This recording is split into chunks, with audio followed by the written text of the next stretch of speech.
नमस्कार, news point लेकर हाजिर हूं मैं राजीव। दोस्तों, इस बार के चुनाव में विपक्ष के उठाए गए मुद्दे बीजेपी पर भारी पड़ते हुए दिखाई दे रहे हैं। चाहे जांच एजेंसियों के दुरुपयोग का मामला हो या संवैधानिक संस्थाओं को कमजोर करने का, या फिर ईवीएम यानी इलेक्ट्रॉनिक वोटिंग मशीन के जरिए चुनाव में धांधली करने का मामला हो, विपक्ष ने इन मुद्दों को जनता की अदालत में तो उठाया ही है। इसके साथ ही अब इन मामलों पर किसी न किसी तरह अदालती कार्रवाइयों में भी बीजेपी फंसती हुई दिखाई दे रही है।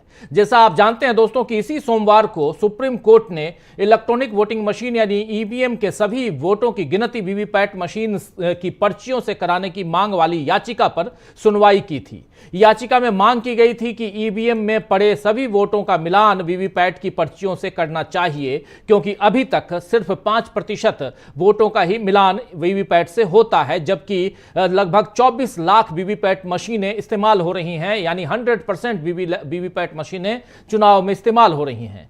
और इसके बाद सुप्रीम कोर्ट ने अपने इस कार्रवाई को आगे बढ़ाते हुए इलेक्शन कमीशन ऑफ इंडिया को नोटिस जारी किया, इस पे जवाब मांगा है। इस पर फैसला जल्द ही आ सकता है। और इसी बीच आज एक और याचिका सुप्रीम कोर्ट में ईवीएम से रिलेटेड पहुंच गई है।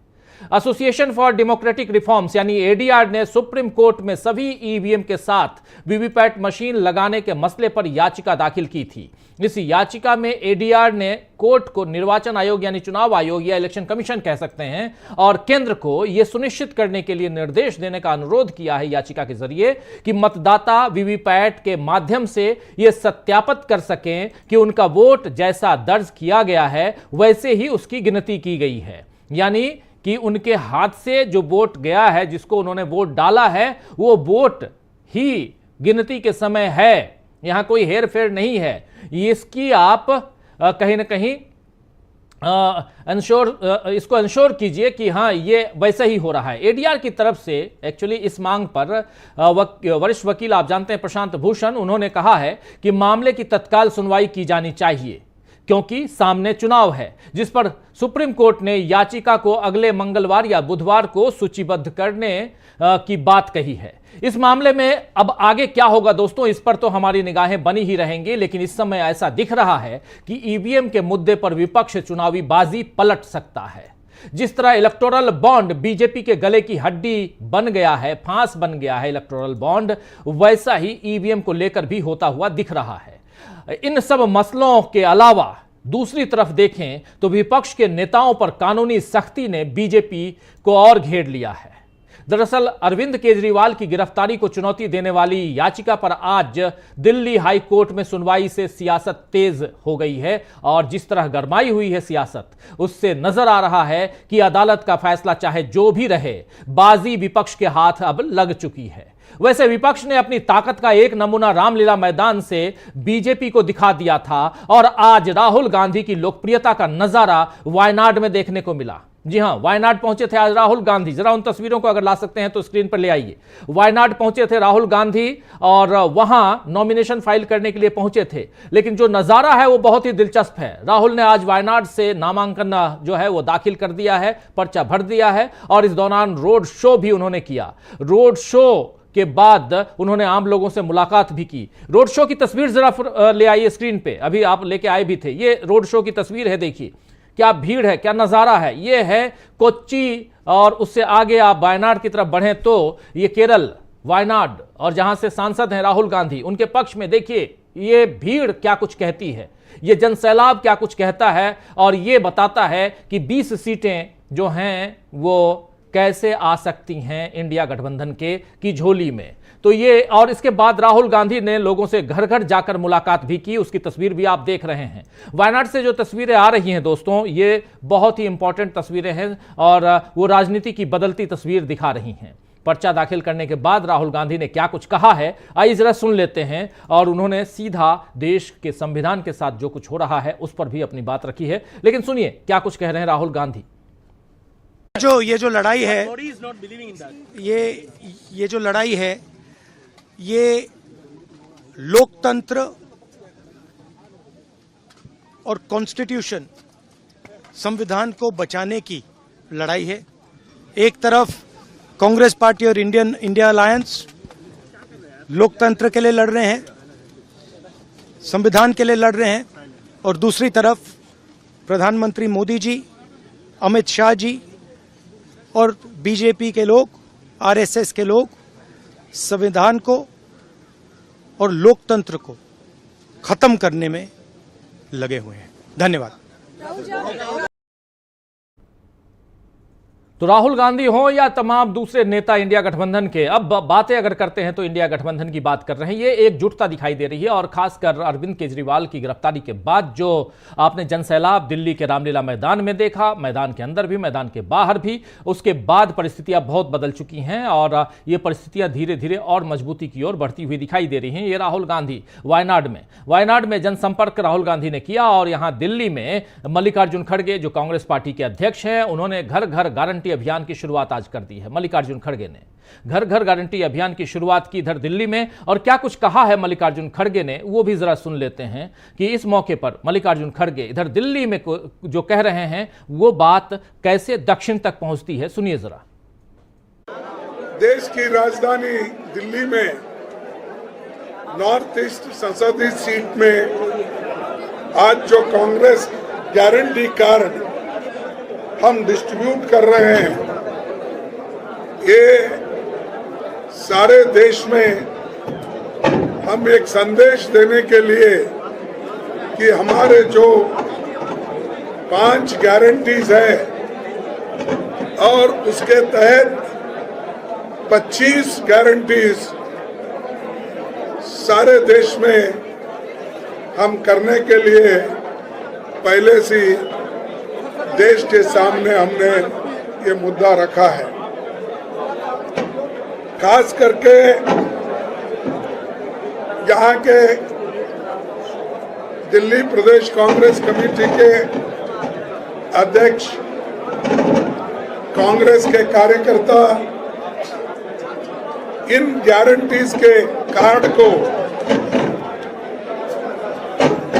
इन गारंटीज के कार्ड जो है, ये कार्ड हमारे लोग घर घर बांटेंगे, लोगों से मिलेंगे और उनको बताएंगे कि हमारी सरकार, अलायंस की सरकार आने के बाद हम लोगों को ये गारंटी देते हैं कि हमारी सरकार हमेशा गरीबों के साथ रही है और गरीबों का काम करेगी। इससे पहले भी हमारी बगैर गारंटी बोलते हुए हमने तो सुन रहे थे आप मल्लिकार्जुन खड़गे को। सरकार और इंडिया सरकार अगर आती है तो हमारी सरकार आती है जो कह रहे हैं, तो लोगों को क्या गारंटी देगी, घर घर पहुंचकर गारंटी अभियान की शुरुआत की इधर मल्लिकार्जुन खड़गे ने। यानी कुल मिलाकर कांग्रेस अब पूरी सधी हुई रणनीति के साथ आगे बढ़ रही है और वहीं इंडिया के दूसरे दल भी चुनावी तैयारियों में भिड़ गए हैं। आज पूर्णिया से बीमा भारती ने नामांकन भरा और जिसमें तेजस्वी यादव मौजूद रहे। आप जानते हैं कि बीमा भारती पिछले दिनों जेडीयू से आरजेडी में आई हैं और पूर्णिया में पहले पप्पू यादव चाहते थे, लेकिन पप्पू यादव की जगह आरजेडी ने यहां से बीमा भारती को उतारा है और बीमा भारती ने नामांकन भरा। तो उस मौके पर तेजस्वी यादव थे और ये एक तरह से पप्पू यादव के लिए संदेश भी था। ये सुनते हैं क्या कुछ कह रहे हैं इस मौके पर तेजस्वी यादव, सुनिए। आ रहे हैं तो चुनाव प्रचार में आ रहे हैं और चुनाव प्रचार में आ रहे हैं तो लगातार परिवारवाद के बारे में वो बोलते रहे और पहली चुनावी जनसभा का शुरुआती वो परिवारवाद के उम्मीदवार से कर रहे हैं जो कि उनके उम्मीदवार हैं। तो आप देख सकते हैं उनके कथनी और करनी में कितना भारी अंतर है। और इस बार लगातार जो है एनडीए खेमे से इसका जिक्र कहते थे कि परिवारवाद बहुत बड़ा है, सबसे ज्यादा टिकट दिए जा तो प्रधानमंत्री जी है या और कोई नेता है, चुनाव में तो सब लोग आएंगे और जाएंगे, लेकिन उनको आके ये बताना पड़ेगा ना कि तो सुन रहे थे आप परिवारवाद की बात जो प्रधानमंत्री नरेंद्र मोदी लगातार करते हैं, उसी को काउंटर करते हुए यहां तेजस्वी यादव। और वहीं दूसरी तरफ अगर बढ़ें महाराष्ट्र, तो महाराष्ट्र में बीजेपी सांसद, जी हां गौर से सुनिए, बीजेपी के सांसद उन्मेष पाटिल शिवसेना उद्धव गुट में शामिल हो गए। आज एक बहुत बड़ा झटका आज बीजेपी को, क्योंकि बीजेपी के सांसद उन्मेष पाटिल आज शिवसेना उद्धव गुट में शामिल हो गए। उधर आंध्र प्रदेश में, चलिए जरा इधर से बाहर निकलते हैं। आंध्र प्रदेश में कांग्रेस ने शर्मिला रेड्डी को उनके पिता वाईएसआर वाली जो सीट कडप्पा है वहां से उम्मीदवार बना दिया है। तो इसके बाद जगन मोहन रेड्डी जो शर्मिला रेड्डी के भाई हैं और मुख्यमंत्री हैं आंध्र प्रदेश के, उनके लिए मुश्किलें बढ़ गई हैं। तो कुल मिलाकर दोस्तों इस वक्त सियासी हलचलें काफी तेज हो चुकी हैं और इन हलचलों में बीजेपी लड़खड़ाती हुई दिख रही है। दूसरी तरफ कोर्ट की बात से शुरुआत हमने की थी, ईवीएम की बात हमने कही। आज आपने देखा कि उधर हाई कोर्ट में, दिल्ली हाई कोर्ट में अरविंद केजरीवाल की गिरफ्तारी के खिलाफ जो याचिका दायर की गई थी, उस याचिका पर फैसला सुरक्षित रख लिया गया है कोर्ट की तरफ से और उस पर किसी भी वक्त, आज कल परसों, कभी भी फैसला आ सकता है। जबरदस्त दलीलें पेश की गई इधर अभिषेक मनु सिंघवी की तरफ से और उसके बचाव में ईडी की तरफ से पेश थे एएसजी राजू, जो कई बार लड़खड़ाते हुए अपने बयान, अपनी दलीलों में नजर आए। बहुत सारी बातें उस पर हुई और हम लोगों ने दिन में उस पर चर्चा भी की, काफ़ी उस पर हम लोगों ने विस्तार से आपको बताया भी था। जो साथी उसको नहीं देख पाए हैं, बाद में इस कार्यक्रम के बाद आप देख सकते हैं दिन के ब्रेकिंग न्यूज को। लेकिन बहुत इंपॉर्टेंट पहलू दोस्तों, न सिर्फ ये बल्कि कोर्ट से लगातार बातें आ रही हैं और इन सब के बीच अभी से थोड़ी देर बाद हो सकता है कि संजय सिंह रिहा हो जाएं। उनको जमानत पर रिहा किया जा रहा है और तिहाड़ जेल में के बाहर इंतज़ार है तमाम उनके चाहने वालों को कि संजय सिंह कब बाहर आएं। लेकिन कोर्ट की प्रोसेस जो है उसमें देरी हो रही है और जैसे ही वो बाहर आते हैं वो खबर भी हम आप तक पहुंचाएंगे। तो बहुत कुछ है दोस्तों इन सब के बीच। क्या विपक्ष इस बार पलट देगा चुनावी बाजी, इस पर चर्चा जरूरी है और ईवीएम पर जल्द आएगा फैसला। ईवीएम पर आप लोग पूछते रहते हैं, कहते रहते हैं कि ईवीएम पे राजीव जी आप चर्चा कीजिए। ईवीएम पर हम क्या चर्चा करें दोस्तों, चर्चा अब सुप्रीम कोर्ट में होनी है और उम्मीद करें हम कि चुनाव की गिनती जब होगी, यानी कि चुनाव के बाद 4 जून को जब गिनती होगी तो 100% वीवीपैट से गिनती हो, शायद यही उम्मीद हम करें। आइए चर्चा की शुरुआत करते हैं। हमारे साथ कुछ वरिष्ठ साथी जुड़े हुए हैं, उन सबसे पहले परिचय करवाता हूं और आगे बढ़ते हैं। देखिए इस वक्त हमारे साथ 5 वरिष्ठ साथी जुड़े हुए हैं। मुकेश कुमार सिंह साहब सीधे मुंबई से हमारे साथ जुड़े हुए हैं। मुकेश जी आपका स्वागत करता हूं। हमारे साथ इधर जुड़े हुए हैं प्रशांत टंडन जी, संजय कुमार सिंह साहब, डॉक्टर दीपक पाचपोर जी, अमलेंदु उपाध्याय जी, साथ में कुछ एक और साथी जुड़ेंगे थोड़ी देर बाद। आप सबका स्वागत है, इस्तकबाल आप तमाम दोस्तों, साथी, शुभचिंतक आप सबका जो अब तक जुड़ चुके हैं, जो जुड़ने वाले हैं। सीधे मुकेश जी आपके पास ही आना चाहता हूं, क्या कुछ आप देख रहे हैं, क्योंकि दिन भर लगातार खबरें जो हैं बहुत गर्मा गर्म खबरें आ रही हैं, बहुत ही गर्मा गर्म। और अभी इसी प्रस्तावना में मैं बहुत सारी बातें रख चुका हूं, जिसमें वायनाड से लेकर दिल्ली तक, बिहार से लेकर आंध्र प्रदेश तक, हर तरफ हलचल तेज है और चुनावी तैयारियां चल रही हैं। इन तैयारियों के बीच ईडी कहीं ना कहीं सवालों के घेरे में है और उन सब के बीच जो सबसे पहले जिसकी चर्चा हमारे तमाम साथी, हमारे दर्शक साथी, हमारे शुभचिंतक जो इस कार्यक्रम को देखते हैं, वो करते आए हैं कि वीवीपैट और ईवीएम की चर्चा राजीव जी आप कीजिए। वो चर्चा अब खुद ब खुद पहुंच चुकी है सुप्रीम कोर्ट में और वहां से कुछ न कुछ गर्मा गर्म आप लोगों को मिलने वाला है आने वाले समय में। इसलिए मुकेश कुमार सिंह साहब कैसे देखते हैं पूरा का पूरा जो चुनावी परिदृश्य है उसको?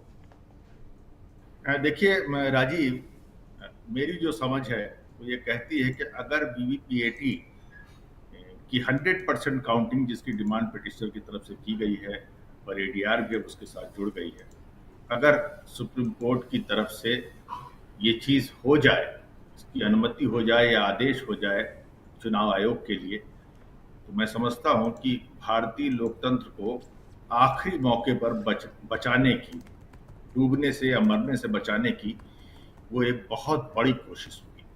क्योंकि देखिए लोकतंत्र में चुनाव का सही साफ सुथरा होना बहुत जरूरी है, उसका पारदर्शी होना बहुत जरूरी है और उसी पारदर्शिता के ऊपर, चाहे वो सवाल जैसे भी हो, लेकिन उसी पारदर्शिता के ऊपर जब भी सवाल उठेगा तब हमें उसका जवाब मिलना चाहिए, जनता को उसका जवाब मिलना चाहिए और किसी भी वजह से अगर ये जवाब नहीं मिलता है तो चुनाव की शुचिता पर, उसकी सैंक्टिटी पर, उसकी पवित्रता पर सवाल उठेंगे और ये लोकतंत्र के लिए घातक क्या विध्वंसक है।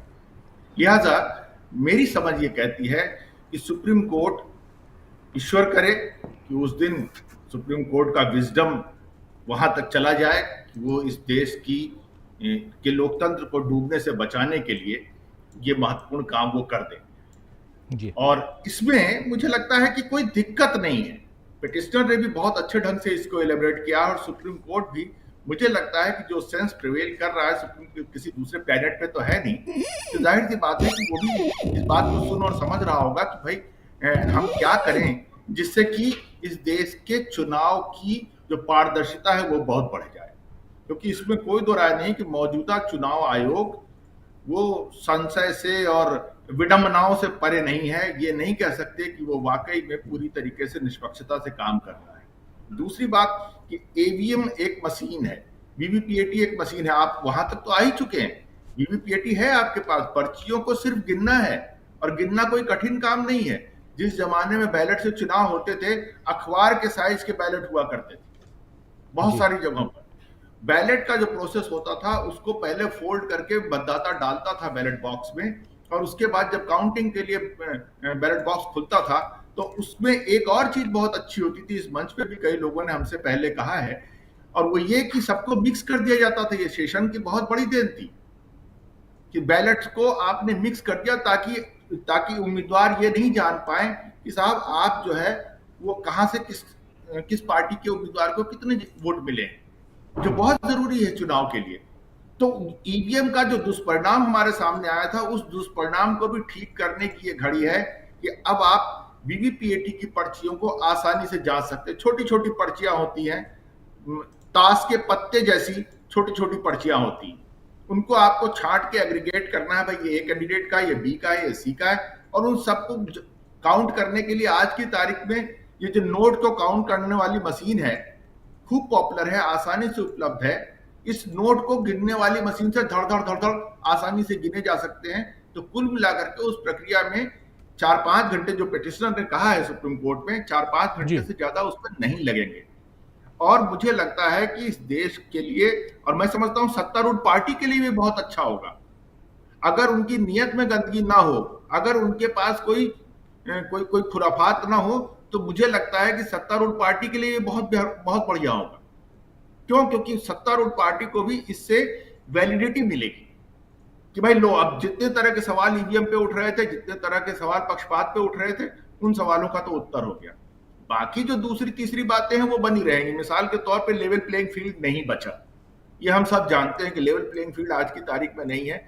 जिस तरीके से सरकार की एजेंसियों ने लेवल प्लेइंग फील्ड को बुरी तरह से तहस नहस किया है, जाहिर सी बात है वो भी एक गंभीर चिंता का विषय है। लेकिन मुझे लगता नहीं कि फिलहाल चुनाव से पहले उस बैलेंस में कोई फर्क आने वाला है।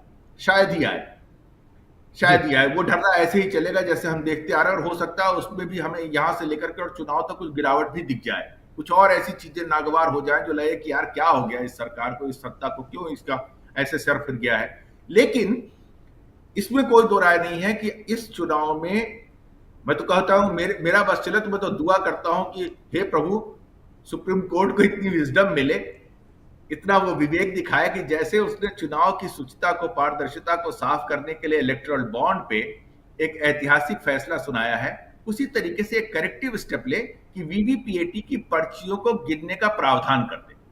बहुत आसान है, कोई कॉम्प्लिकेटेड नहीं है। और जो चुनाव आयोग ने 2019 में दलील दी थी कि साहब इससे बड़ा लंबा समय लग जाएगा, लिहाजा हम जो है वो रैंडम ही जांच कर लेते हैं, मुझे लगता है कि वक्त आ गया है कि उस प्रक्रिया को खत्म किया जाए, बदला जाए। निश्चित रूप से ऐसा होना जरूरी है और इससे दोहरा फायदा होगा, क्योंकि ये वीवीपीएटी की जो पर्चियां हैं राजीव, अगर आप गौर करें तो ये पर्चियां बैलेट का काम कर जाएंगी। यानी हमारे पास बैलेट भी हो गया और हमारे पास ईवीएम भी हो गया। सो हम दुनिया की उन बेहतरीन टेक्नोलॉजीज में शामिल हो जाएंगे जहां पर कि पैरेलली दोनों तरह के प्रोविजन है। ये बहुत ही बढ़िया होगा, काश ऐसा हो जाए। मैं तो यही दुआ करूंगा। राजीव। बिल्कुल बिल्कुल बिल्कुल, ये दुआ सब तमाम देशवासी कर रहे हैं, इसलिए भी क्योंकि अगर पारदर्शी तरीके से चुनाव हो तो दूध का दूध और पानी का पानी होगा, कोई जीते कोई हारे, लेकिन कम से कम ये बात तो नहीं रहेगी कि यहाँ कोई धांधली हुई है, कोई बेईमानी हुई है। और सवाल यहाँ वही उठ रहे हैं कि क्या चुनाव में बेईमानी हो रही है, खासकर काउंटिंग के समय। क्या ईवीएम के जरिए अगर आप चुनाव करा रहे हैं तो उसमें कहीं ना कहीं आप हैकिंग से लेकर ईवीएम बदलने तक और काउंटिंग के समय कुछ गड़बड़ी करने तक की जो अंदेशे हैं, वो उन सब बातों से कहीं ना कहीं पर्दा उठ जाएगा और पारदर्शिता दिखाई देगी, आएगी। ये बहुत ज़रूरी है। तो बहुत कुछ है आज की चर्चा में, बहुत कुछ, बहुत ऐसी बातें जो बहुत महत्वपूर्ण है। इंडिया गठबंधन कैसे बाजी पलट चुका है, ये यहाँ पे पलट देगा, पलटने वाला है नहीं बल्कि पलट दिया है। यहाँ हम भी लिख भी रहे हैं कि कैसे ये चुनाव पलट चुका है, कैसे ईवीएम पर जल्द ही बड़ा फैसला आएगा। इन तमाम मसलों को, इसके साथ साथ कैसे कोर्ट के अंदर जो बहसें, जो दलीलें चल रही हैं, उनसे बीजेपी की पोल खुल रही है और कैसे बीजेपी की वॉशिंग मशीन में धुलने वाले जो 25 लोगों के नाम सामने इंडियन एक्सप्रेस ने आज लाए हैं, उनमें से 23 को तो बिल्कुल ही पाक साफ कर दिया गया है। इन सब पर हम आज चर्चा करेंगे। हमारे साथ जुड़ गए हैं सुनील शुक्ला जी। सुनील जी, आपका स्वागत करता हूं। आना चाहता हूं प्रशांत टंडन जी आपके पास। प्रशांत जी, बहुत कुछ ऑलरेडी रख चुका हूं, आपसे भी ओपनिंग कमेंट चाहूंगा कि कैसे देखते हैं आप। दिन में हम लोग बैठे थे, ब्रेकिंग न्यूज कर रहे थे अरविंद केजरीवाल के मसले पे, वहाँ जो दलीलें चल रही थी वो भी हमने उस पर भी चर्चा की। चर्चा अब ईवीएम पे अभी हमारे साथी मुकेश कुमार सिंह साहब कर रहे थे कि अगर ऐसा हो जाए तो कितना अच्छा रहेगा, हम सब दुआ करेंगे यही। और तीसरी बात जो इम्पॉर्टेंट है कि इंडिया गठबंधन कैसे यहाँ मजबूती के साथ अब खड़ा दिखाई दे रहा है। अभी से थोड़ी देर पहले मैं देख रहा था इसी कार्यक्रम की तैयारियों में, तो आम आदमी पार्टी के नेता गोपाल राय वो बात रख रहे थे अपनी, तो वो भी यही बात कह रहे थे कि रामलीला मैदान से बाजी पलट चुकी है। अभी संजय सिंह बाहर आ रहे हैं, जल्द ही अरविंद केजरीवाल बाहर आएंगे, और वो भी सिर्फ आम आदमी पार्टी की बात नहीं कर रहे हैं, वो भी इंडिया गठबंधन की बात कर रहे हैं। यहां कैसे ये चेंज देखते हैं आप प्रशांत टंडन जी? कई जगह राजीव जी परिवर्तन दिख रहा है, और वो परिवर्तन कैसे दिख रहा है इसके बारे में चर्चा करेंगे। लेकिन ईवीएम पे एक बात जरूर मैं कहना चाहता हूँ कि ईवीएम पे देखिए, सारी बातें एक तरफ हैं, मुकेश जी ने समझा दिया, लेकिन सबसे इम्पोर्टेंट बात राजीव जी वहाँ ये है कि ये हमारा संवैधानिक अधिकार है। लोकतंत्र भारत का इसी पर टिका हुआ है। ये जो हाथ में काले रंग का निशान लगता है और जब मतदान के दिन हम लोग उसको सोशल मीडिया पे वो तस्वीरें डालते हैं कि हमने ये वोट दिया जी, ये एक बहुत इम्पोर्टेंट और बहुत ज़रूरी हिस्सा है भारत के लोकतंत्र की लाइफ में, लाइफ लाइन है वो। और उसमें भी अगर समस्या है तो फिर तो लोकतंत्र ही नहीं रहेगा। तो ईवीएम में सबसे इम्पोर्टेंट बात यह है कि मतदाता ने जिसको वोट दिया है उसका दिया हुआ वोट ही गिना जाए, इस बात का भरोसा उसको है, तब वो मताधिकार जो है वो पूरी तरीके से लागू होता है, वो दिखता है। ईवीएम पे ये संशय बना हुआ है। दूसरी बात कि उसमें एडीआर किया है। एडीआर बहुत लंबे समय से चुनाव सुधारों पे काम कर रहा है, और ये पिटिशनर थे इलेक्टोरल बॉन्ड के मुकदमे में भी, तो इनकी क्रेडिबिलिटी है, सुप्रीम कोर्ट के सामने भी क्रेडिबिलिटी है। ये वो हेडलाइन में छपने वाले और टीवी चैनलों को बाइट देने वाले पीआईएल करता नहीं है। बहुत से पीआईएल करता वाले भी होते हैं ना, बाइट दे के गायब हो जाते हैं, तो एडीआर उनमें से नहीं है। तो इसलिए किसकी क्रेडिबिलिटी है। तो मुझे लगता है कि सुप्रीम कोर्ट इस बात को ज़रूर ध्यान देगा कि जो मताधिकार है, जो संवैधानिक अधिकार है मतदान का, वो किस तरीके से सुनिश्चित हो। मशीन से हो, बैलेट पेपर से हो, वीवीपैट से हो। वीवीपैट आसान है क्योंकि अभी हमारे पास बहुत आमूल-चूल परिवर्तन करने का समय नहीं, चुनाव प्रक्रिया ऑलरेडी चल चुकी है। वीवीपैट सारी ईवीएम में लगा हुआ है जी। दूसरी बात, जो आज दलीलें हुई हैं अरविंद केजरीवाल के गिरफ्तारी के मामले पर, इसमें खास बात यह है कि अरविंद केजरीवाल ने अपनी गिरफ्तारी को चुनौती दी है, जमानत की अर्जी नहीं दी है। और जो ईडी की तरफ से एएसजी राजू दलीलें दे रहे थे, हम लोगों ने दिन में भी चर्चा की है।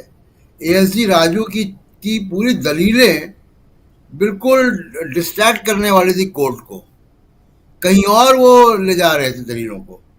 और मुझे लगता है कि उसको अगर कोर्ट संज्ञान में लेकर अगर कोई फैसला करेगी ईडी के पक्ष में या अरविंद केजरीवाल की गिरफ्तारी को वो जायज़ ठहराएंगे, तो वो मुकदमा बड़ा, वो फैसला बड़ा जो है वो ऐसा होगा कि जिसको बड़ी आसानी से सुप्रीम कोर्ट में चुनौती दी जा सकती है।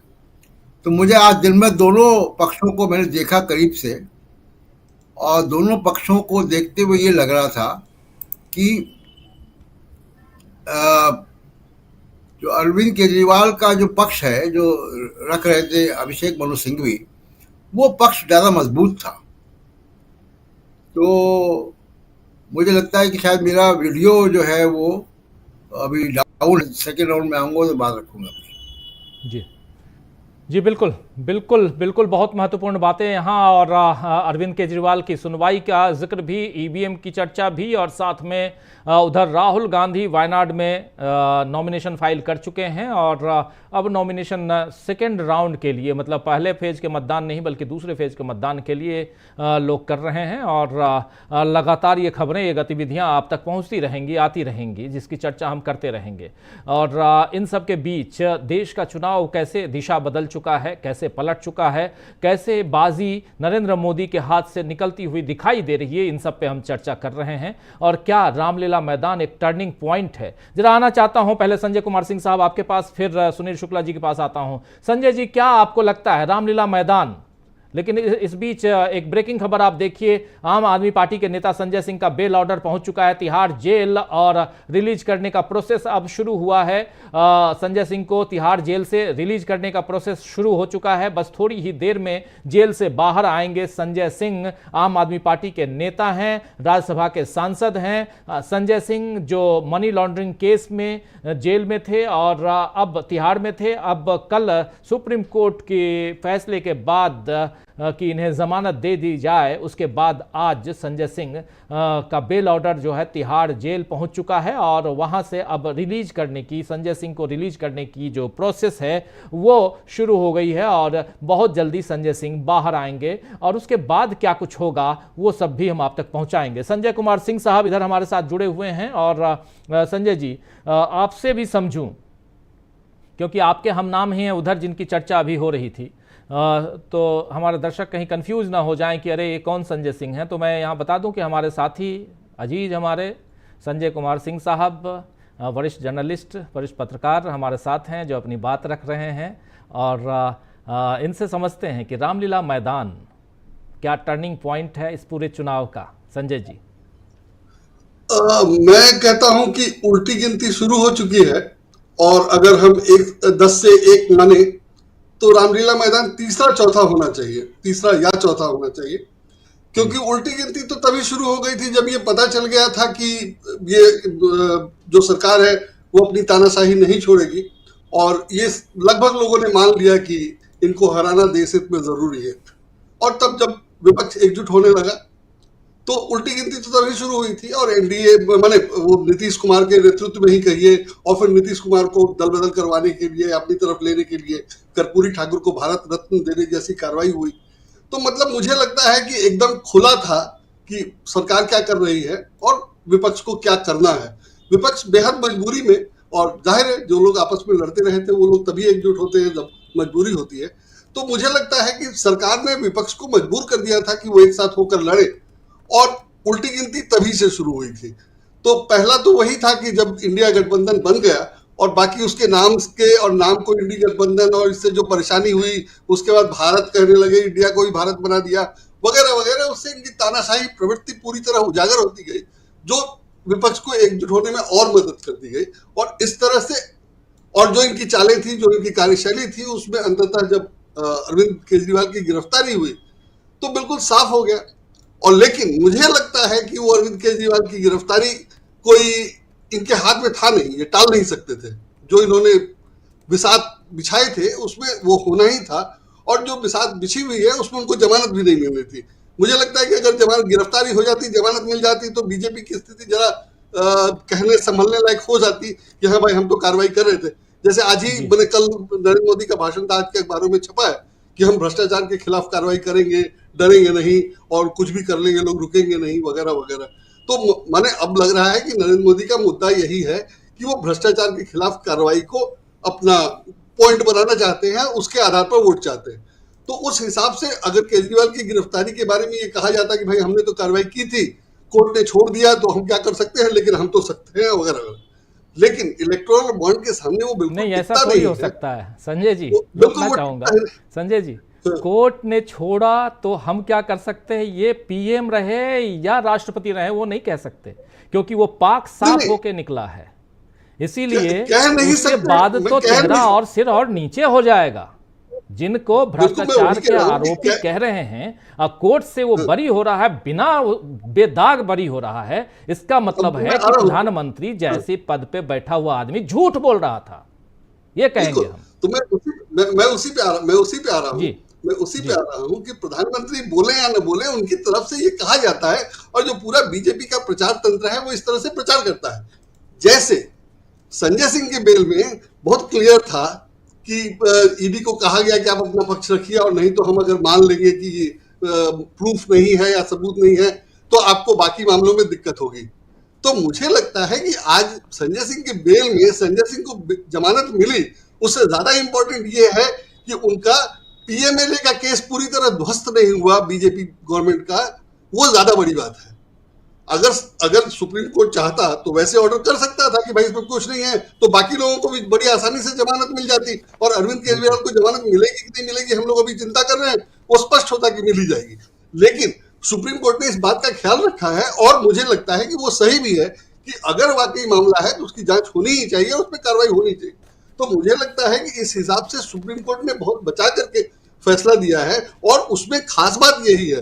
लेकिन जैसा बीजेपी का प्रचार तंत्र है कि उनको जमानत मिल गई, और आज ये कह रहा है, आज टेलीविजन पे ये सब चल रहा था, मैं टेलीविजन नहीं देखता हूं लेकिन आज मुझे देखना पड़ा इसीलिए कि टेलीविजन पे क्या चल रहा है, कि वहां ये कहा जा रहा है कि संजय सिंह को जमानत मिली है और उनको वो बरी नहीं हुए हैं और मामला चल रहा है। लेकिन जमानत मिलने का ही मतलब है कि पीएमएलए का केस जो है वो नहीं है, और पीएमएलए का नहीं है तो बाकी तो कुछ साबित ही नहीं होता है, और वो जेल में इसलिए थे कि पीएमएलए का केस है। तो जो समझता है वो समझ रहा है, लेकिन बीजेपी का प्रचार तंत्र जो प्रचारित करता है इंक्लूडिंग मीडिया, वो सब जो कर रहे थे अब वो भी नहीं चल रहा है और पूरी बात सामने आ जा रही है।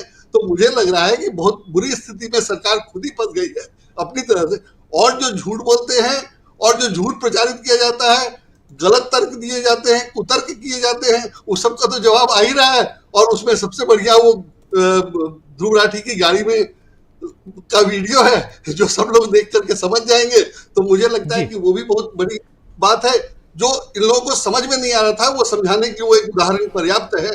तो इस तरह से बहुत खराब स्थिति है, और मुझे लगता है कि जो बीजेपी ने चाल बिसात बिछाए थे, जो चालें चली थी, उसका यही हश्र होना था। इसमें कुछ विशेष बात मुझे नजर नहीं आती है, ये होना ही था, ऐसा मुझे लगता है। बिल्कुल, देखते हैं आगे क्या। बिल्कुल संजय जी, बहुत महत्वपूर्ण बातें आप यहाँ बता रहे हैं। और जो लोग ये कह रहे हैं कि बरी नहीं हुए हैं संजय सिंह, बरी तो खैर केस से बरी नहीं हुए हैं, लेकिन अगर जमानत पर रिहा हो रहे हैं, छूट रहे हैं, तो ये भी यहाँ मानना तो होगा। जो आज नहीं मान रहे हैं वो कल मानेंगे।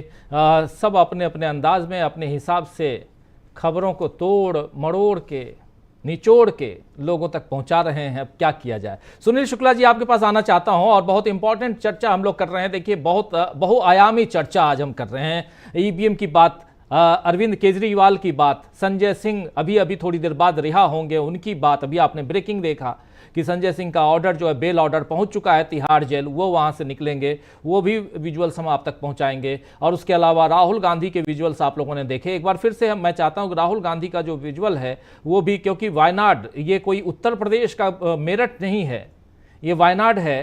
पॉपुलेशन वाइज उत्तर प्रदेश जैसा नहीं है, लेकिन जो भीड़ है, जो जनसैलाब है, वो देख के साफ समझ में आता है। ये देखिए, इसको देख के आप समझ सकते हैं कि राहुल गांधी नॉमिनेशन के लिए जा रहे हैं और इनके समर्थन में कितने लोगों किस कदर बिल्कुल इनके साथ साथ साथ इनके काफिले के साथ चलते हुए ये रोड शो और इसके बाद नॉमिनेशन फाइल करते हैं राहुल गांधी, और उसके बाद डोर टू डोर कैंपेन शुरू करते हैं उधर राहुल गांधी, और इधर दिल्ली में अपनी गारंटियों को डोर टू डोर पहुंचाने का काम कांग्रेस के अध्यक्ष मल्लिकार्जुन खड़गे करते हैं। और उधर पूर्णिया में बीमा भारती जो जेडीयू से आरजेडी में आई हैं और विधायक रही जेडीयू से, आप याद कीजिए, अगर आपको ध्यान हो, जिन लोगों ने बिहार के खबर को, बिहार के चुनाव को नज़दीक से ट्रैक किया हो, कवर किया हो, उनके लिए बता दूं कि ये वही बीमा भारती हैं जिनके चुनाव प्रचार में नीतीश कुमार उस समय गए थे तो उन्होंने कहा था कि मेरे लिए ये अंतिम प्रचार है, इसके बाद शायद मेरा ये अंतिम चुनाव है, इसीलिए इनको आप वो जिताइए वोट देकर ज़्यादा से ज़्यादा।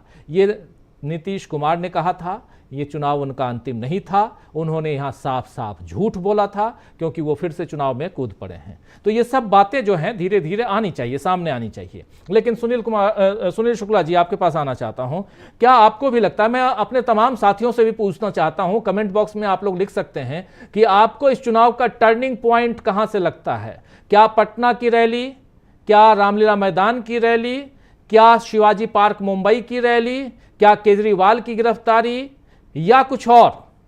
क्या हेमंत सोरेन की गिरफ्तारी, या राहुल गांधी की भारत जोड़ो न्याय यात्रा? इस चुनाव का कोई टर्निंग पॉइंट अगर आपको लगता है कि बाजी पलट सकती है और यहां पर या पलट गई है, तो कौन सा टर्निंग पॉइंट है? दोस्तों आप कमेंट बॉक्स में जरूर लिखिए, और हमारे लिए बहुत ये एक हेल्पफुल होगा कि अगर आप लिखेंगे। और यही सवाल पूछना चाहता हूं हमारे साथी सुनील शुक्ला जी से। सुनील जी, कैसे देखा जाए, कौन सा टर्निंग पॉइंट और यहां से कैसे ये चुनाव दिशा बदलता हुआ?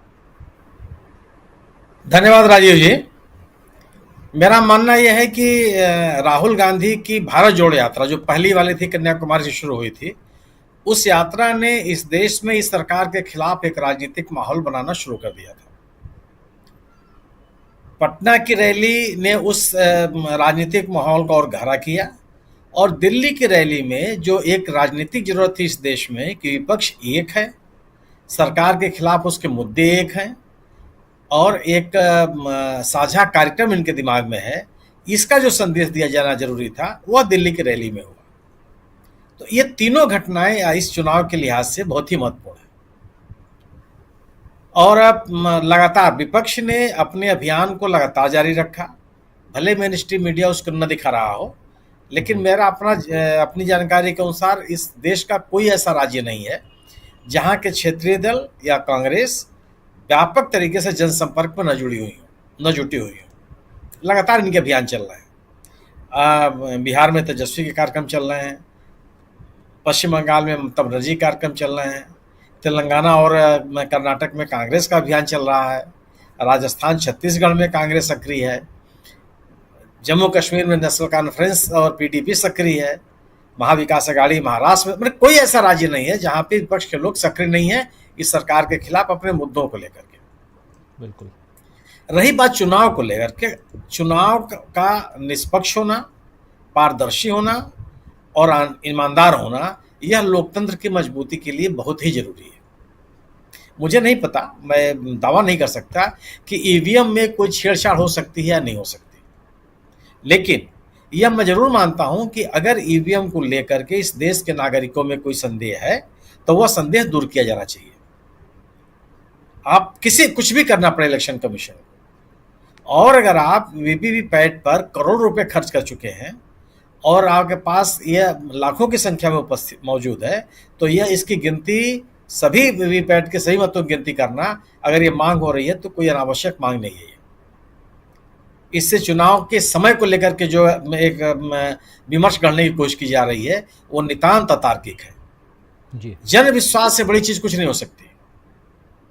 जनता का इस पूरी की पूरी व्यवस्था में आस्था से बड़ा कोई चीज नहीं हो सकती। अगर लोकतंत्र में वोट देने वाले मतदाताओं के मन में यह संदेह पनपता है कि मैं जिसको वोट दे रहा हूं वह वोट उस पार्टी को, उस उम्मीदवार को मिल रहा है या नहीं मिल रहा है, यह संदेह अपने आप में गंभीर है। ये संदेह को दूर किया जाना बहुत ही आवश्यक है और लोकतंत्र में इसकी आवश्यकता होती है। निर्वाचन कराने के लिए जिम्मेदार लोगों की प्राथमिक जिम्मेदारी है कि वह कम से कम जन विश्वास को बनाए रखें। जो सर्वोच्च न्यायालय ने इसलिए जो नोटिस दिया है वो महत्वपूर्ण है। क्या आप ये बताइए कि आपको क्या दिक्कत है ईवीएम की गिनती कर वीवीपैट की गिनती करने में? वैसे कौन सा चुनाव 2 दिन में खत्म हो जा रहा है? 3 दिन के चुनाव, 3 चरण के चुनाव को आप 7 चरणों में पहुंचा दिए। एक राज्य ऐसे हैं जहां पे हर चरण में चुनाव हो रहा है। आप कानून व्यवस्था सुधार का दावा भी करते हैं, राष्ट्रीय सुरक्षा में आप को मजबूत करने का दावा करते हैं, और चुनाव उसके अलावा दम भरते हैं आप एक राष्ट्र एक चुनाव। और स्थिति है कि लोकसभा का चुनाव आप एक राज्य में एक बार में नहीं करा सकते। जिन राज्यों में विधानसभा के चुनाव आपने 1 चरण में करा दिए, उनमें आप लोकसभा के चुनाव 4 चरण में करा रहे हैं।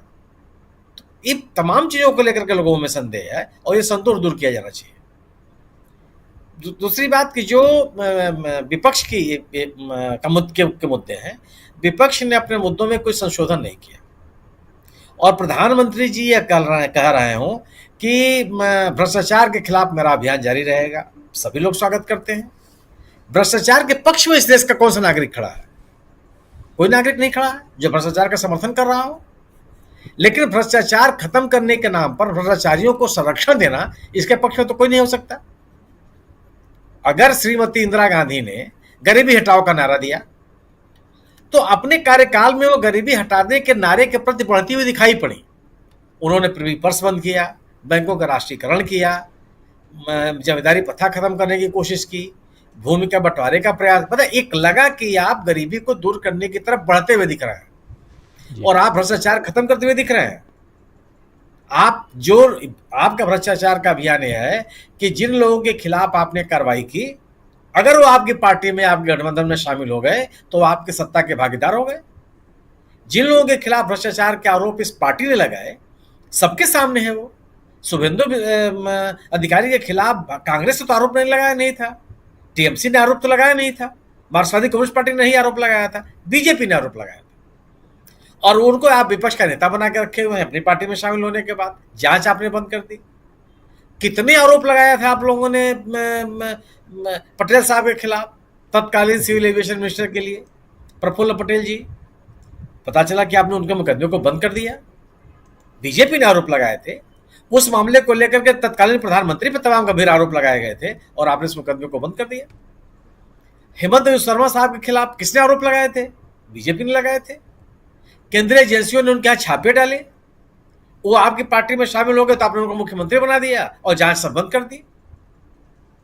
तो इस देश का नागरिक कैसे स्वीकार कर लेगा इसको कि आप भ्रष्टाचार को खत्म करने पे आमादा है?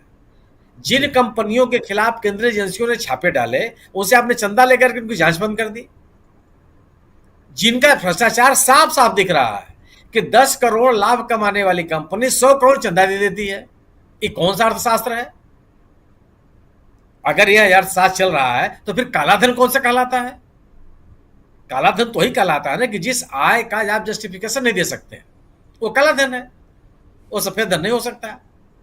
एक कंपनी जो इलेक्टोरल बॉन्ड कानून बनने के बाद अस्तित्व में आती है, वो करोड़ रुपए चंदा दे देती है, क्या कालाधन नहीं है? वो जिस कंपनी ने अभी धंधा ही नहीं शुरू किया, वो करोड़ रुपए चंदा, और आप ले भी लेते हैं, उसकी कोई जांच भी नहीं होती। जिन फार्मास्यूटिकल कंपनियों की स्थिति हो गई, यह जन स्वास्थ्य के साथ कितना बड़ा खिलवाड़ है कि दवाओं की कीमतें लगातार बढ़ती चली जा रही हैं और सरकार दवा कंपनियों से पैसा लेकर के ठंडी हो जाती है, कोई कार्रवाई नहीं करती। सवाल लेने की तो आप भ्रष्टाचार के खिलाफ के अभियान का जो दावा है वो पूरी तरह से असंगत है। मुझे लगता है नहीं कि इस पर लोग विश्वास कर लेंगे। संजय सिंह का को जमानत दिया है कोर्ट ने, सुप्रीम कोर्ट ने, ये नैरेटिव बनाने का प्रयास किया जा रहा है कि प्रवर्तन निदेशालय ने, ईडी ने जमानत का विरोध नहीं किया। यह सामान्य बात नहीं है कि विरोध नहीं किया। सुप्रीम कोर्ट ने कहा कि अगर आप विरोध करेंगे तो आप अपने पक्ष में डॉक्यूमेंट्स लेकर के आइए कि क्यों रोकेंगे आप, अब आपने क्यों इनको रोकना चाहते हैं। आपको बताना पड़ेगा कि आप मनी ट्रेल का डिटेल क्या है, आपको बताना पड़ेगा कि इनके डिटेंशन के पीछे कौन कौन से आपके पास कारण है, और पूरे मुकदमे के ऊपर हम टिप्पणी करेंगे। ईडी के सम्मानित अधिवक्ता जी ने कहा कि नहीं साहब, मुझे विरोध नहीं करना है। तो ये सामान्य घटना नहीं थी कि केवल यह कह दिया जाए कि ईडी ने विरोध नहीं किया इससे जमानत हो गई। ईडी वहां कुछ कहने की स्थिति में नहीं थी, यह बताने की स्थिति में नहीं थी कि हम संजय सिंह को क्यों रोकना चाहते हैं। आज जो दिल्ली उच्च न्यायालय में जो बहस हुई, आप ये बताने की स्थिति में नहीं है कि आप अरविंद केजरीवाल को गिरफ्तार आपने क्यों किया, क्यों, कौन से आधार आपके पास है।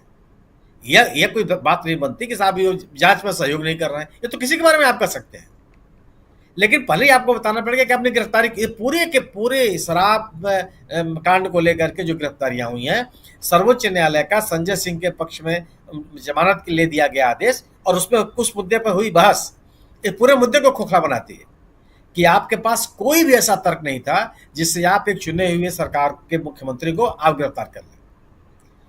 प्रश्न यह है कि यह भ्रष्टाचार के खिलाफ लड़ाई नहीं है, यह लड़ाई है चुनी हुई सरकारों को गिराने का, ये अभियान है चुने हुए मुख्यमंत्री को गिरफ्तार करने का, यह अभियान है विभिन्न राजनीतिक दलों को तोड़ देने का, यह अभियान है पार्टियों को तोड़ करके अपनी सत्ता को मजबूत करने का, और ये तमाम कार्रवाइयां लोकतंत्र के हित में नहीं होती हैं। सवाल इस बात का है आज सवाल ये नहीं है कि सत्ता में कौन आएगा कौन जाएगा, सवाल यह है कि इस देश में लोकतंत्र बचेगा कि नहीं बचेगा। और यह अब लोगों के ये संदेह की स्थिति नहीं रह गई है।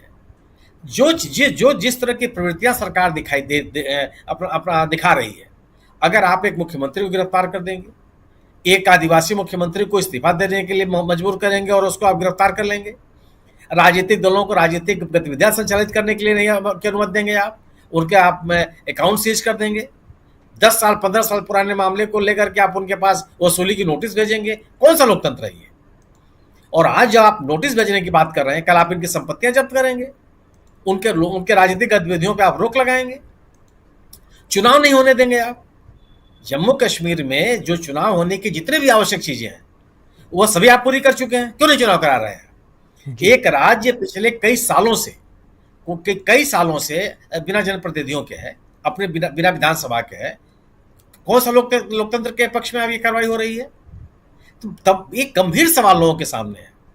और आपने जो राजीव जी राहुल गांधी का जो नामांकन का जुलूस दिखाया, मेरा अपना मानना है भाई, घटना आप याद कीजिए, राहुल गांधी की भारत जोड़ो न्याय यात्रा चल रही थी और बीच में उन्होंने न्याय यात्रा छोड़ करके वह वायनाड चले गए थे। घटना क्या थी कि जंगली हाथियों ने 3 लोगों को मार डाला था।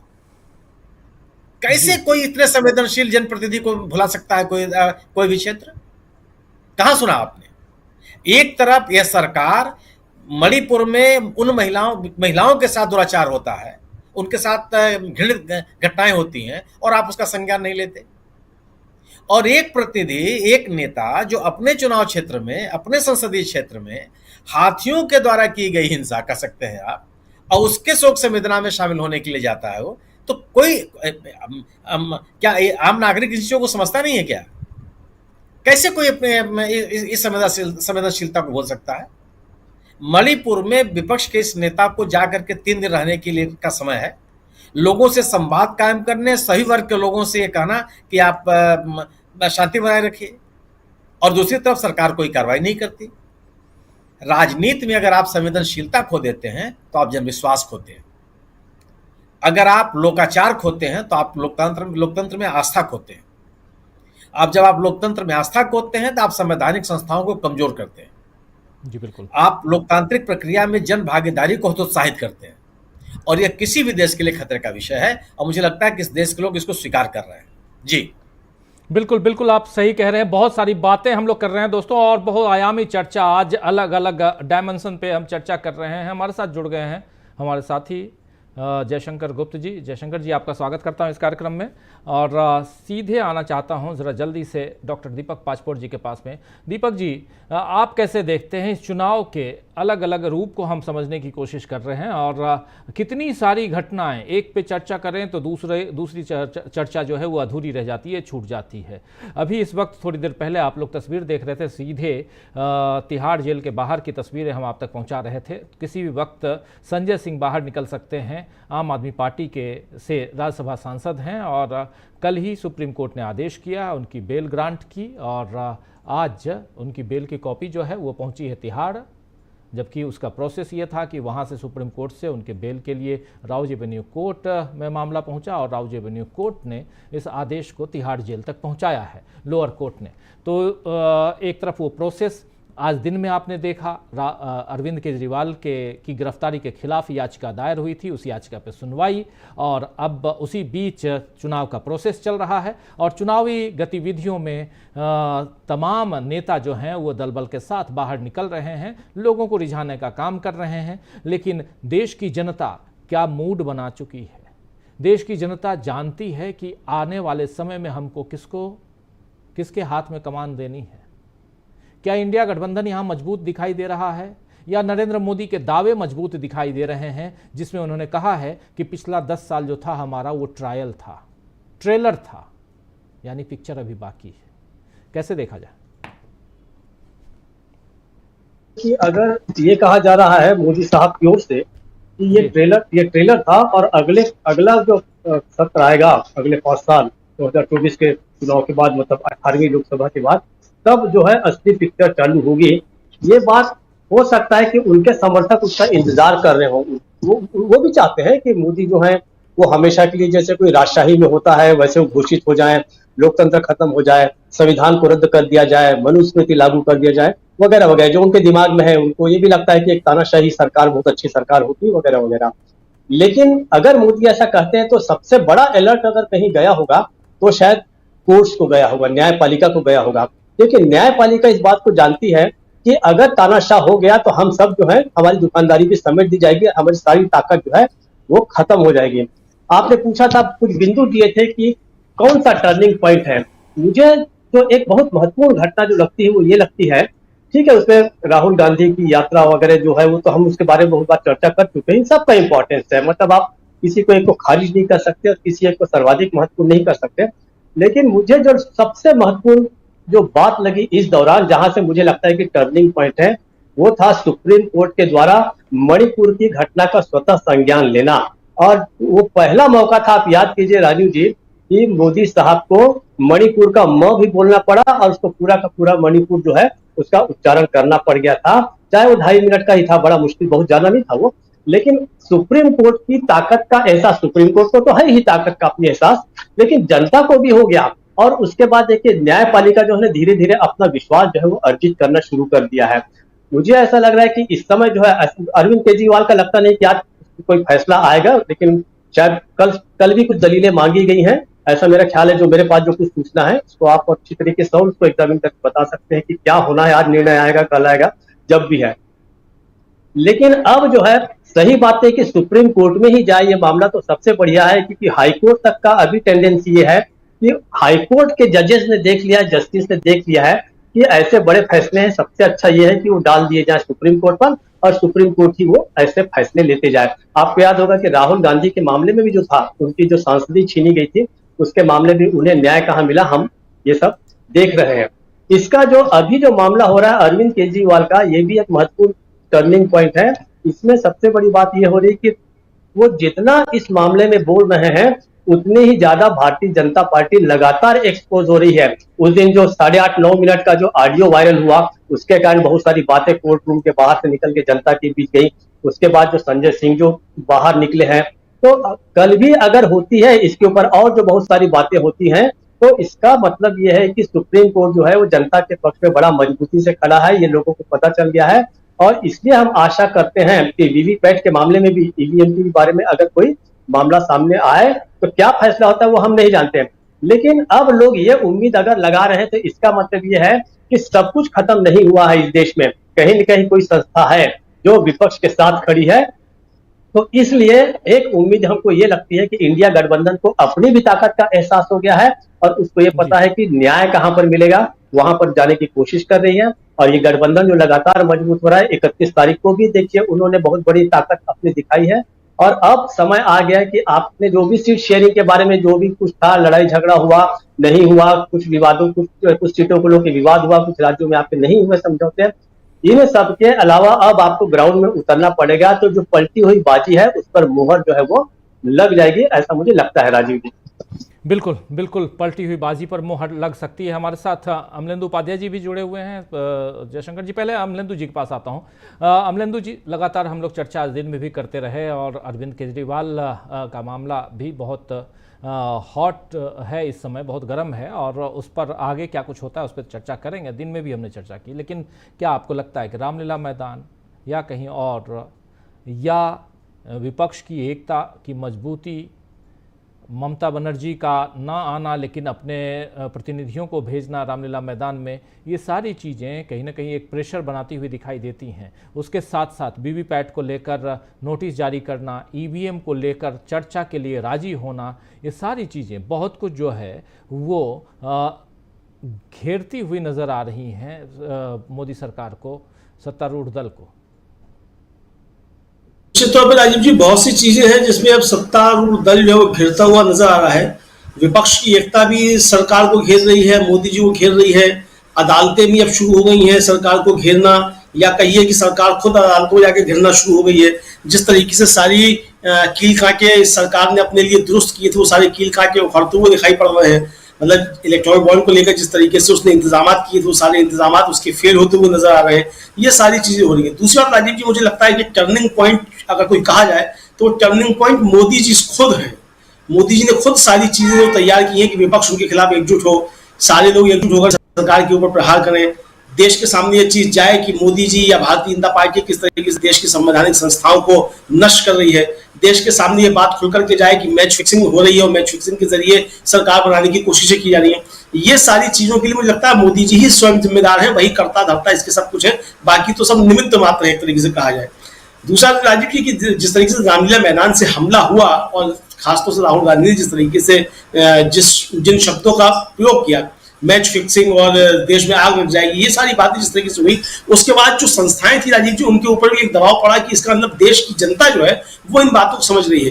क्योंकि संस्थाएं भी जानती हैं, एजेंसियां भी जानती हैं कि जो विपक्ष है, खासतौर से इंडिया गठबंधन है, उसके पास कितना प्रतिशत मत है और कितने प्रतिशत लोगों का वो प्रतिनिधित्व कर रहे हैं। राहुल गांधी ने जब प्रेस कॉन्फ्रेंस की थी सोनिया गांधी और मल्लिकार्जुन खड़गे के साथ, तो उन्होंने कहा था कि हम 20% लोगों का प्रतिनिधित्व करते हैं, मतलब 20% मतदाता जो है वो कांग्रेस को वोट देते हैं और सारी संस्थाएं खामोश बैठी हुई है। तो इसका मतलब कि इंडिया गठबंधन के साथ जो 55% या 60% लोग हैं, वो इन एजेंसियों को भी और संस्थाओं को समझ में आ रहा है कि देश अब किस तरफ जा रहा है और अगर मैच फिक्सिंग होती है तो उस मैच फिक्सिंग के क्या परिणाम निकल सकते हैं और देश के अंदर किस तरीके की परिस्थितियां बन सकती हैं। जो कि राहुल गांधी ने एक वाक्य में कह दिया था कि अगर भारतीय जनता पार्टी आ गई तो देश के अंदर आग लग जाएगी, जो उन्होंने कहा था। ये सारी चीजें जिस तरीके से आ रही हैं आज राजीव जी, जिस तरीके से हाईकोर्ट में जब चर्चा हुई है अरविंद केजरीवाल की याचिका को लेकर के, उससे भी बहुत सी चीजें स्पष्ट हो गई और आज तो एएसजी राजू जो थे ईडी के तरफ से उपस्थित हुए थे राजीव, मुझे लगता है कि विपक्ष का सारा काम तो उन्होंने कर दिया है खुद।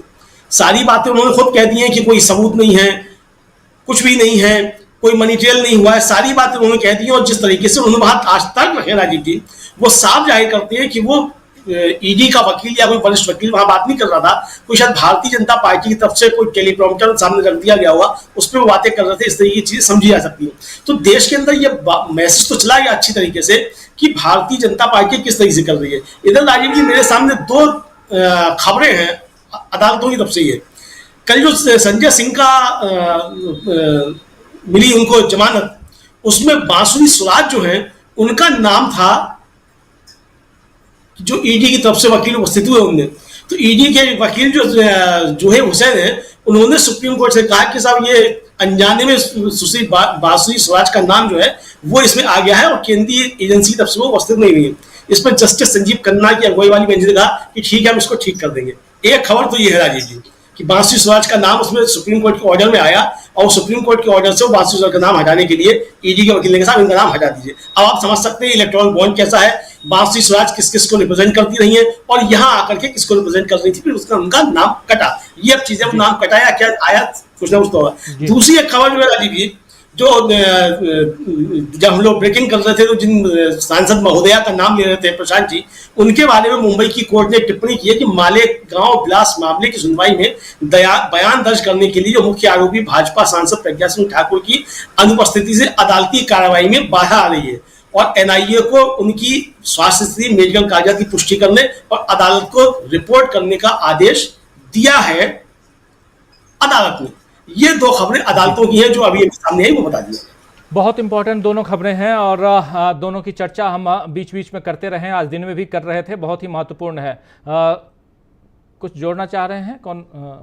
हाँ मुकेश जी।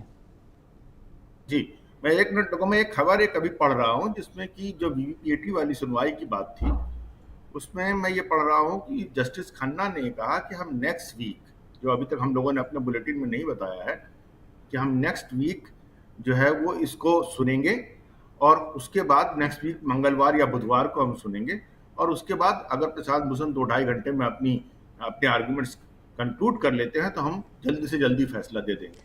जी शायद आप सुन नहीं पाए होंगे मुकेश जी, शुरुआत में मैं ये बात रख चुका हूँ कि नेक्स्ट वीक मंगल या बुधवार, ये मैं भी बोला था, मंगल या बुधवार को नेक्स्ट वीक इसकी सुनवाई होगी और एडीआर की जो आज याचिका दायर की गई है उस याचिका की सुनवाई अगले सप्ताह मंगलवार या बुधवार को कोर्ट में होगी। तो एक महत्वपूर्ण बहुत सारी जानकारियाँ जो अभी मुकेश जी दे रहे थे, जो जानकारी यहाँ अमलेंदु उपाध्याय जी दे रहे थे, ये दोस्तों हम चूँकि कोर्ट का मामला इतना ज़्यादा और इतनी सारी चीज़ें, जयशंकर जी, इतनी सारी चीज़ें आ गई हैं कोर्ट की और उसके साथ साथ सामने चुनाव है, शायद हमारे आपके, आप तो मेरे से ज़्यादा चुनावी राजनीति को नज़दीक से देखा है आपने, और इतनी सारी चीज़ें क्या पहले थी क्या? चुनाव के दौरान एक तरफ पैरेलली जांच एजेंसियां, पैरेलली कोर्ट और उसके बीच में नॉमिनेशन, फिर प्रधानमंत्री का भाषण, परिवारवाद और भ्रष्टाचार पे लगातार हमला, उसी बीच उधर देखिए भ्रष्टाचार और बाकी चीज़ें की बात होती है तो उधर रामदेव गिड़गिड़ाते हुए नजर आते हैं। बहुत कुछ, कितनी सारी चीज़ें हैं जिन जिन चीज़ों को लगता है कि हाँ अरे ये नहीं बात, इसकी चर्चा नहीं हुई, ये भी तो था, कार्यक्रम करने के समाप्त करने के बाद यह भी नौबत आ जाती है। कैसे देखते हैं, क्या मामला पूरा का पूरा पलट चुका है जयशंकर जी? नहीं, ये तो शायद पहली बार ही हो रहा है राजीव जी कि एक साथ जिस तरह से विपक्ष के नेताओं की धरपकड़ हो रही है, अदालतें सुनवाई कर रही हैं अपने हिसाब से, कभी किसी मामले में किसी तरह का फैसला हो रहा है, तो पहले ऐसा, अच्छा उसके बाद फिर प्रधानमंत्री जैसा आदमी बहुत ही बेशर्मी के साथ लगातार अपनी सभाओं में भ्रष्टाचार के खिलाफ मुहिम की बात करते हैं, कहा किसी को छोड़ेंगे नहीं, और लगातार खबरें आ रही है, सब तरफ से हो रहा है कि हर दिन कोई न कोई भ्रष्ट नेता जो रहा है कभी, जिसके बारे में प्रधानमंत्री जी खुद ही आरोप लगाते रहे, वो उनकी हो रहा है। जो परिवारवाद की बात करते हैं वो उन परिवारवादी राजनीति के खुद ही पोषक बने हुए हैं। जयंत चौधरी को उन्होंने अपने साथ लिया, वो अजीत सिंह के बेटे, अजीत सिंह चौधरी चरण सिंह जी के बेटे, रामविलास पासवान के बेटे चिराग पासवान अपने बहनोई को, अरुण भारती को टिकट देते हैं, उनके चाचा को राज्यसभा में लाने की बात हो रही है, उनके एक चचेरे भाई प्रिंस राज को बिहार सरकार में मंत्री बनाने की बात हो रही है। तो मतलब हास्यास्पद जैसी होती है कि कभी इस आदमी को कभी रात में दिन में कोई शर्म भी नहीं आती होगी क्या, कि जो बोलते हैं सीधा उसके उलट काम करते हैं। ठीक है, मीडिया आपके साथ है, मीडिया अपने हिसाब से वो आपको डील कर रही है, वो एक अलग बात हो सकती है, लेकिन आम आदमी में ये बात पैठ बनाती जा रही है कि आदमी बहुत मक्कार है, बहुत झूठा है और जो कहता है उसके सीधे उलट करता है। अब लोगों के समझ में क्लियर कट आ रहा है कि भाई क्या वजह है, आप कह रहे हैं कि हम भ्रष्टाचारियों को छोड़ेंगे नहीं और अभी तो और बढ़ेगा, अब दबदबा और बढ़ेगा, तो भाई अजीत पवार को क्यों मुख्यमंत्री बना लिया यार? अशोक चौहान को राज्यसभा में क्यों भेज दिया? हेमंत बिस्व शर्मा को क्यों मुख्यमंत्री बना लिया? हसन मुशर्रफ, नवाब मलिक, छगन भुजबल, ये सारे लोगों को पार्टी में क्यों शामिल कर लिया? अगर आपका भ्रष्टाचार के खिलाफ कोई कमिटमेंट था तो आप इन लोगों को गिरफ्तार करवाते, कहते भैया ठीक है, भाजपा जो है औरों से अलग पार्टी है, आडवाणी जी, अटल बिहारी वाजपेयी जी कहते आ रहे हैं कि हम तो औरों से अलग एक राजनीतिक कल्चर को लेकर के चलते हैं, तो उस कल्चर में कहाँ फिट बैठता, तो नहीं लेते, आप शामिल नहीं करते। लेकिन जिस दिन बोलते हैं उसके दूसरे दिन आप शामिल कर लेते हैं। तो इससे लोगों में कहीं ना कहीं हो रहा है कि ये आदमी चाहता है कि विपक्ष रहित चुनाव हो, मतलब विपक्ष के नेता जेल में हो या फिर चुपचाप अपने घरों में बैठे हो या फिर हमारे पास शरणागत हो जाए, हमारी पार्टी में शामिल हो जाए, इसी से बात बन सकती है। लेकिन लोगों के दिमाग में अब आ रहा है, पब्लिक जो है कहीं ना कहीं एक अंडर करेंट चल रहा है। और दूसरी बात देखिए, मैंने पहले भी कहा था, पिछले बात में जब बातचीत हो रही थी, कि अदालतों के सामने अदालतें थक गई हैं कि बार बार आपकी बातें आती हैं। जब भी कभी किसी नेता की जमानत की बात आती है तो आप ईडी और सीबीआई, नहीं साहब एक सप्लीमेंट्री चार्जशीट है, इसको भी याद देख लिया जाए। तो हाईकोर्ट ने, दिल्ली हाईकोर्ट ने ही कहा है भाई आपको 22 अप्रैल तक बताना होगा किस केस में, किस मामले में, किस आरोप में, किस बुनियाद पर अरविंद केजरीवाल को, मनीष सिसोदिया को या सत्येंद्र जैन को जेल में रखा हुआ। आज तक आपने चार्जशीट नहीं दी, आज तक एक नया पैसा कोई बरामद नहीं हुआ किसी के पास से। और जिसके पास बरामद हुआ, जिसने आपको पैसा दिया, वही अरविंदो फार्मा वाला शरत रेड्डी, जिसने गिरफ्तारी के बाद पैसा दिया 5 करोड़, तो उसकी जमानत हो गई, छूट गया। फिर 25 करोड़ रुपया दिया तो फिर आप वो अप्रूवर बना दिया, सरकारी वायदा माफ गवाह बना लिया आपने। तो उसका तो ट्रेल क्लियर है ना कि उसने आपको इलेक्टोरल बॉन्ड के रूप में चंदा दिया और आपने उस पैसे को भुना लिया। तो ये तो पब्लिक के दिमाग में आ रहा है कि भाई अगर भ्रष्टाचार की बात होती तो शरत रेड्डी जेल में होता, एक को टीडीपी का टिकट दिला दिया, कौन रेड्डी है, कोई और एक रेड्डी है या क्या, बांगुंटा क्या नाम है कुछ, तो बगुंटा या क्या है कुछ तो इस तरह की जो बातें हो रही पब्लिक में, देखिए अंडर करंट चल रहा है। अंडर करंट आप देखिए सोशल मीडिया से भी कभी कभी थोड़ा उभर के आता है, लेकिन वो विपक्ष के लिए अच्छा है। वो पब्लिक अब सवाल करने लग गई है कि भाई साहब 10 साल गुजर गए, 10 साल में आपने क्या किया, हमारी बेरोजगारी का कुछ हल निकला कि नहीं, महंगाई का कुछ हल निकला कि नहीं। अब आप एक टीवी कोई कलाकार है, उसके जरिए आप रोते हुए दिखाते हैं, सोशल मीडिया पर चलाते हैं कि पापा देखो उन्होंने युद्ध रुकवा दिया।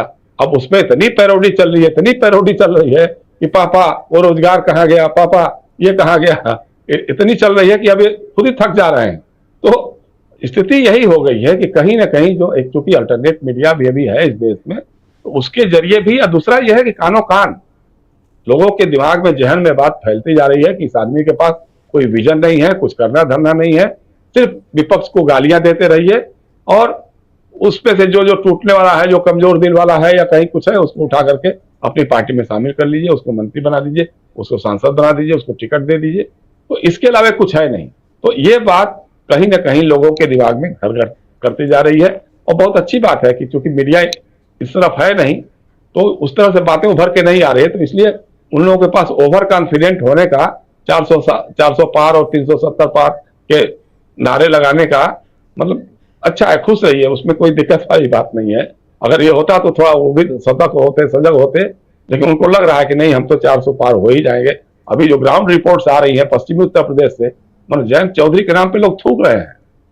अब जिस तरह से उन्होंने किसान आंदोलन के पीठ में छुरा भोगा, उसके बारे में उल्टी सील्टी बातें जो करनी शुरू कर दी, तो लोग कह रहे हैं कि किस खानदान में पैदा हो गया, कैसा नालायक छोड़ा है ये। अब चवन्नी से भी बदतर दुअन्नी भी नहीं रह गया वो। तो ये चीजें लोग अगर लोगों में आम जनश्रुति में चलनी शुरू हो जाए तो इसका मतलब कि कहीं ना कहीं मामला कुछ गड़बड़ है।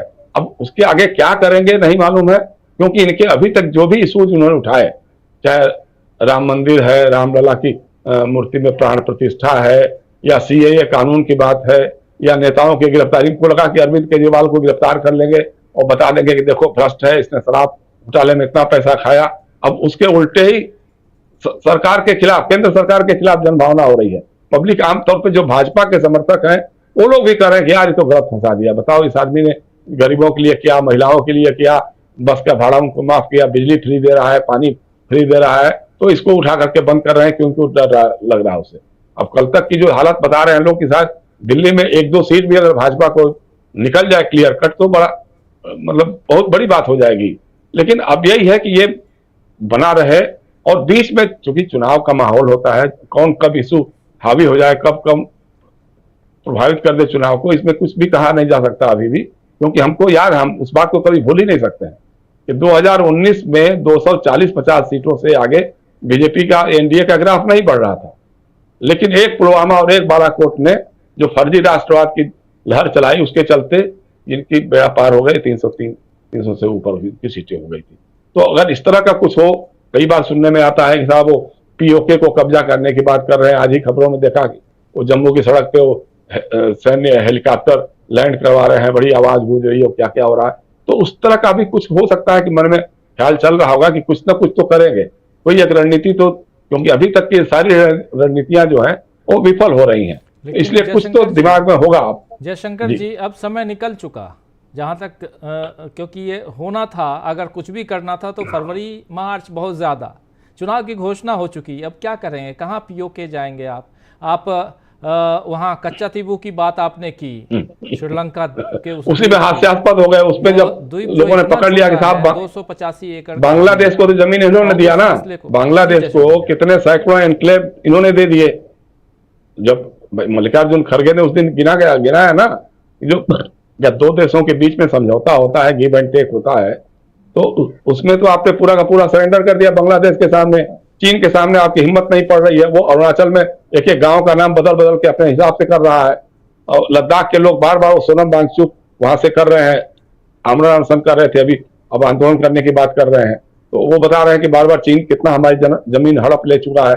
भाजपा के सांसद, रायपुर सांसद सुब्रमण्यम स्वामी लगातार कर रहे हैं, चीन के फ्रंट पे लगातार ये हार रहा है, गलत बोल रहा है, झूठ बोल रहा है हमारा प्रधानमंत्री। तो ये सारी बातें तो अंदर से भी उठ के आने लग गई हैं। तो इसलिए देखिए, उनकी कोई भी स्ट्रेटजी काम नहीं कर रही है। अब देखिए क्या करेंगे, अब उसको समझ में आने वाली बात नहीं है। अभी तो भविष्य में क्या होता है वो देखने वाली बात होगी। जी बिल्कुल, भविष्य में क्या कुछ होगा। या प्रशांत टंडन जी, जब आप उस समय कह भी रहे थे कि दोबारा आता हूं, कुछ बातें और जोड़ना चाह रहे थे आप? जी, तो अमरेंद्र जी ने बहुत इंपॉर्टेंट बात उठाई कि बांसुरी स्वराज, जो सुषमा स्वराज की बेटी हैं और वो वकील भी हैं, और वो दक्षिण दिल्ली से कैंडिडेट भी है बीजेपी की, और न्यू दिल्ली से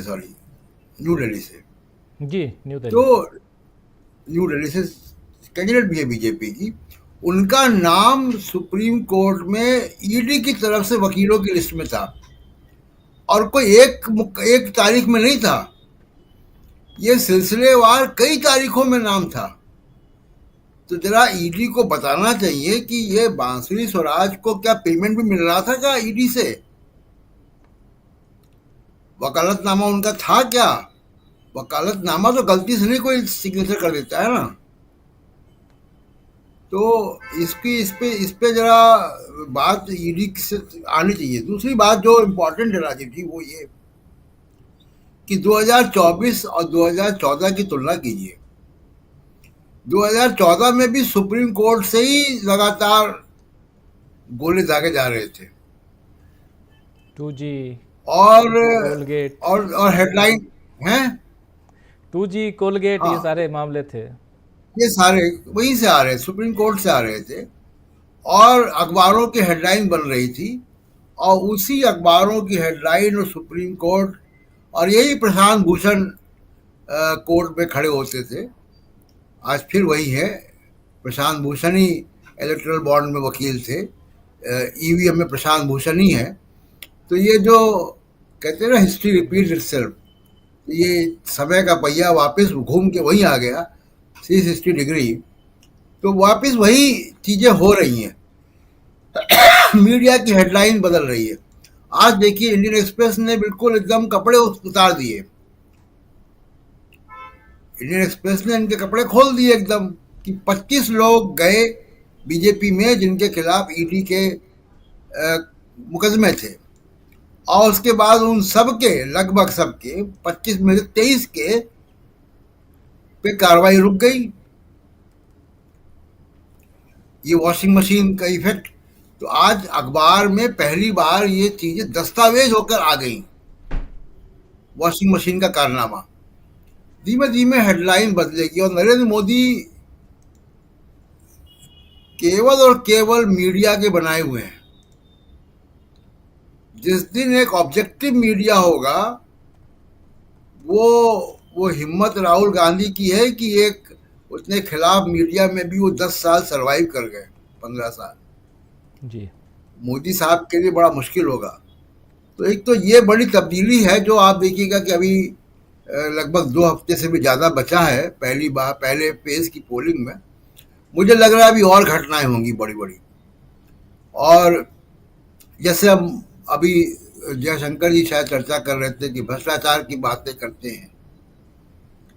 भ्रष्टाचार की मोदी जितनी बात करेंगे उतना अच्छा है, क्योंकि अब दूसरी तरफ से भी खबरें आ रही हैं। वो भ्रष्टाचार को हेडलाइन में जितना रखेंगे मोदी जी, उतना वो इंडिया गठबंधन की मदद करेंगे, क्योंकि इंडिया गठबंधन वहां नहीं जा पाएगा जहां ये ऑलरेडी जाते रहते हैं। मंदिर, सनातन धर्म, राष्ट्रवाद वगैरह। तो ये तो इंडिया गठबंधन की मदद है कि जितना भ्रष्टाचार पे जितना बोलते रहे, क्योंकि अब भ्रष्टाचार के मामले में दूसरा जो पक्ष है जो बहुत कन्विंसिंग है, जिसमें वॉशिंग मशीन एक बड़ा सेंट्रल आइटम है, वो लगातार जनता के बीच में जा रहा है। दूसरा की जो ईवीएम का मसला है राजीव जी, इस बीच जरा रोकना चाहूंगा आपको, जेल से रिहा हो गए हैं आम आदमी पार्टी के नेता और राज्यसभा सांसद संजय सिंह जेल से रिहा हो चुके हैं। और संजय सिंह, ये देखिए, ये सीधी तस्वीर तिहाड़ जेल से बाहर निकलते हुए संजय सिंह की सीधी तस्वीर आप तक हम पहुंचा रहे हैं। और जेल से रिहा हो चुके हैं, 6 महीने बाद रिहा हुए आम आदमी पार्टी के राज्यसभा सांसद संजय सिंह। और सीधी तस्वीर आप तक हम पहुंचा रहे हैं, ये जो आप देखिए संजय सिंह बाहर निकलते हुए हाथ ऊपर उठाते हुए, और सीधी तस्वीर यहाँ पर आप लोग देख रहे हैं। जेल से रिहा हो गए आम आदमी पार्टी के नेता संजय सिंह। अगर इसमें कुछ साउंड हो, कुछ बोल रहे हो तो ज़रा साउंड के साथ ले आइए।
तो ये आप देख रहे थे सीधी तस्वीर तिहाड़ जेल से बाहर निकलते हुए संजय सिंह, और उसके बाद वो ऊपर वहीं खड़े होकर अपने समर्थकों को संबोधित करते हुए और कह रहे हैं कि जेल के ताले टूटेंगे और सारे नेता जो हैं वो बाहर निकलेंगे।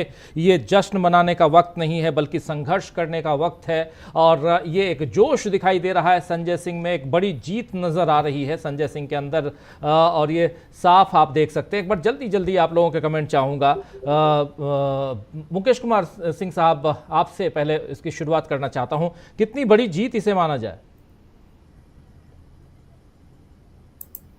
मैं नहीं कहूंगा जीत, शायद ओवर स्टेटमेंट हो जाएगा, मोदी जी की शैली में बोलने वाली बात हो जाएगी। मैं समझता हूं कि न्याय की स्थापना कह लीजिए या एक कंक्लूसिव रिलीफ कह लीजिए कि भाई बहुत देर हो गई, ये जमानत डिजर्व करते थे संजय सिंह।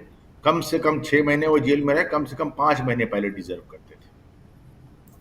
5 नहीं 4 मान लीजिए, लेकिन ये तो बहुत देर से हुई एक चीज है। पर चलिए, होता है राजनीति में, इस तरह की चीजें भी हम लोग देखते रहे हैं। ये विशुद्ध राजनीतिक चीज है, आपराधिक तो है ही नहीं। खैर, जब आगे ये तय होगा। लेकिन मैं इसे ये मानने को तैयार नहीं हूं कि ये कोई जीत है। हाँ, इतना जरूर है कि ये संघर्ष है, और अब केजरीवाल की जो टोली है, उनकी जो टीम है, उसका एक महत्वपूर्ण नेता वोकल हो सकता है, होगा, और वो अपनी जो है जो मनीष सिसोदिया और केजरीवाल और इन लोगों के जेल में होने से जो पार्टी को थोड़ी सी कमी दिख रही है, निश्चित रूप से वो एक राजनीतिक मैदान में उनकी प्रेजेंस के रूप में उस कमी की भरपाई नजर आएगी। राजीव जी बिल्कुल बिल्कुल। संजय जी, कल आपने कहा था और आज खबर है अखबारों में कि आतिशी और सौरभ भारद्वाज ने कहा कि उनको भी गिरफ्तार किया जा सकता है। उसमें मुख्य बात यह है कि उनको धमकी दी गई है कि आप अपना राजनीतिक कैरियर बचाना चाहते हैं तो बीजेपी में शामिल हो जाइए। तो बड़ा मामला है, और लेकिन अखबारों में वैसे नहीं छपा है, बल्कि अखबारों में खबर ये छपी है कि आतिशी अपना सबूत दे, नहीं तो हम उनके खिलाफ मुकदमा करेंगे वगैरह। तो जाहिर है आम आदमी पार्टी को केजरीवाल की गिरफ्तारी के बाद तोड़ने की, कमजोर करने की कोशिश की जा रही थी, और ये लोग जो सोच रहे थे कि गिरफ्तारी से आम आदमी पार्टी कमजोर होगी, वो नहीं हुआ। तो जाहिर है इन लोगों को ये सब ऑफर करना पड़ा और डराना पड़ा वगैरह वगैरह। जी, सच नहीं होने का कोई कारण नहीं है। मैं नहीं मानता कि कोई ऐसे ही बोलेगा इस तरह की बात। फिर भी जो भी हो, ये कहा आरोप तो है ही है, और आज ही इंडियन एक्सप्रेस की खबर है तो उससे साबित भी हो जाता है कि ऐसा है। ऐसा होगा, क्यों नहीं होगा। तो इस लिहाज से संजय सिंह का आज छूटना बहुत बड़ी बात है। मतलब कल उनको जमानत हो गई थी, आज छूटना बहुत बड़ी बात है। और जिस ढंग से ये लोग आपको आम आदमी पार्टी को परेशान करने की कोशिश कर रहे थे, उसके सभी लोगों को, अब अगर इतने लोगों की गिरफ्तारी के बाद आतिशी और सौरभ को भी कर लिया जाता तो क्या बचता। तो उसमें अब संजय सिंह के बाहर आने के बाद एक तो मुझे लगता है कि उनकी हिम्मत नहीं होगी कि दोनों को गिरफ्तार करें। दूसरा जो मामला सुप्रीम कोर्ट में है, वो अरविंद केजरीवाल को भी जमानत हो जाएगी इससे। और तीसरे, ये नई गिरफ्तारियां नहीं होंगी और संजय सिंह संभाल सकते हैं बाहर रह करके। ये सारी बातें हैं, और मुझे लगता है कि बीजेपी के लिए काफी बड़ा झटका है। और जाहिर है बीजेपी को इसके लिए तैयार रहना चाहिए था, क्योंकि जमानत तो किसी की कभी भी हो ही सकती है। ये तो कोई गारंटी नहीं कर सकता है कि जमानत पे नहीं छूटेगा कोई। तो इनको तैयार रहना चाहिए था। लेकिन जो इनकी रणनीति है उसमें हम जानते हैं कि इनकी क्या तैयारी होगी और कैसे ये अभी चारों खाने चित होने वाले। तो वो देखना दिलचस्प होगा। बिल्कुल मैं उसमें इंटरेस्टेड हूँ।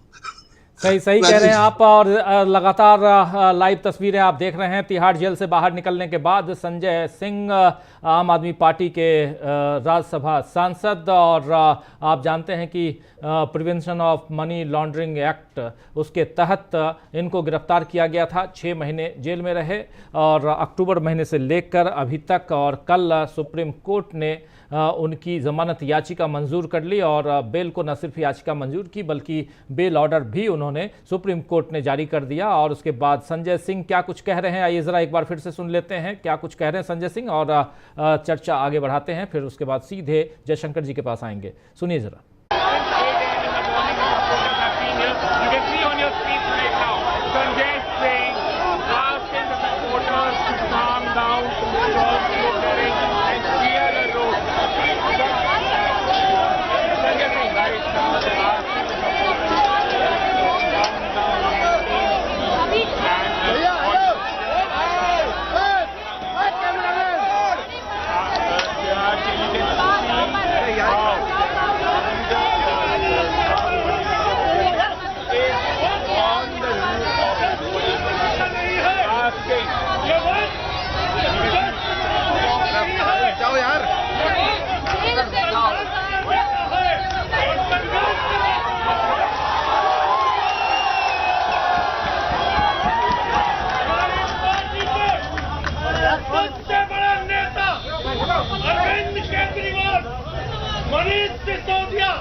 इन जेल की सलाखों को पीछे रखा गया है। मुझे पूरा भरोसा है कि जेल के ताले टूटेंगे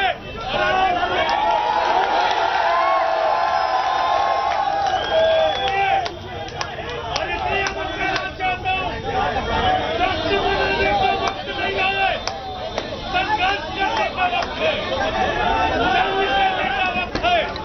तैयार हो जाइए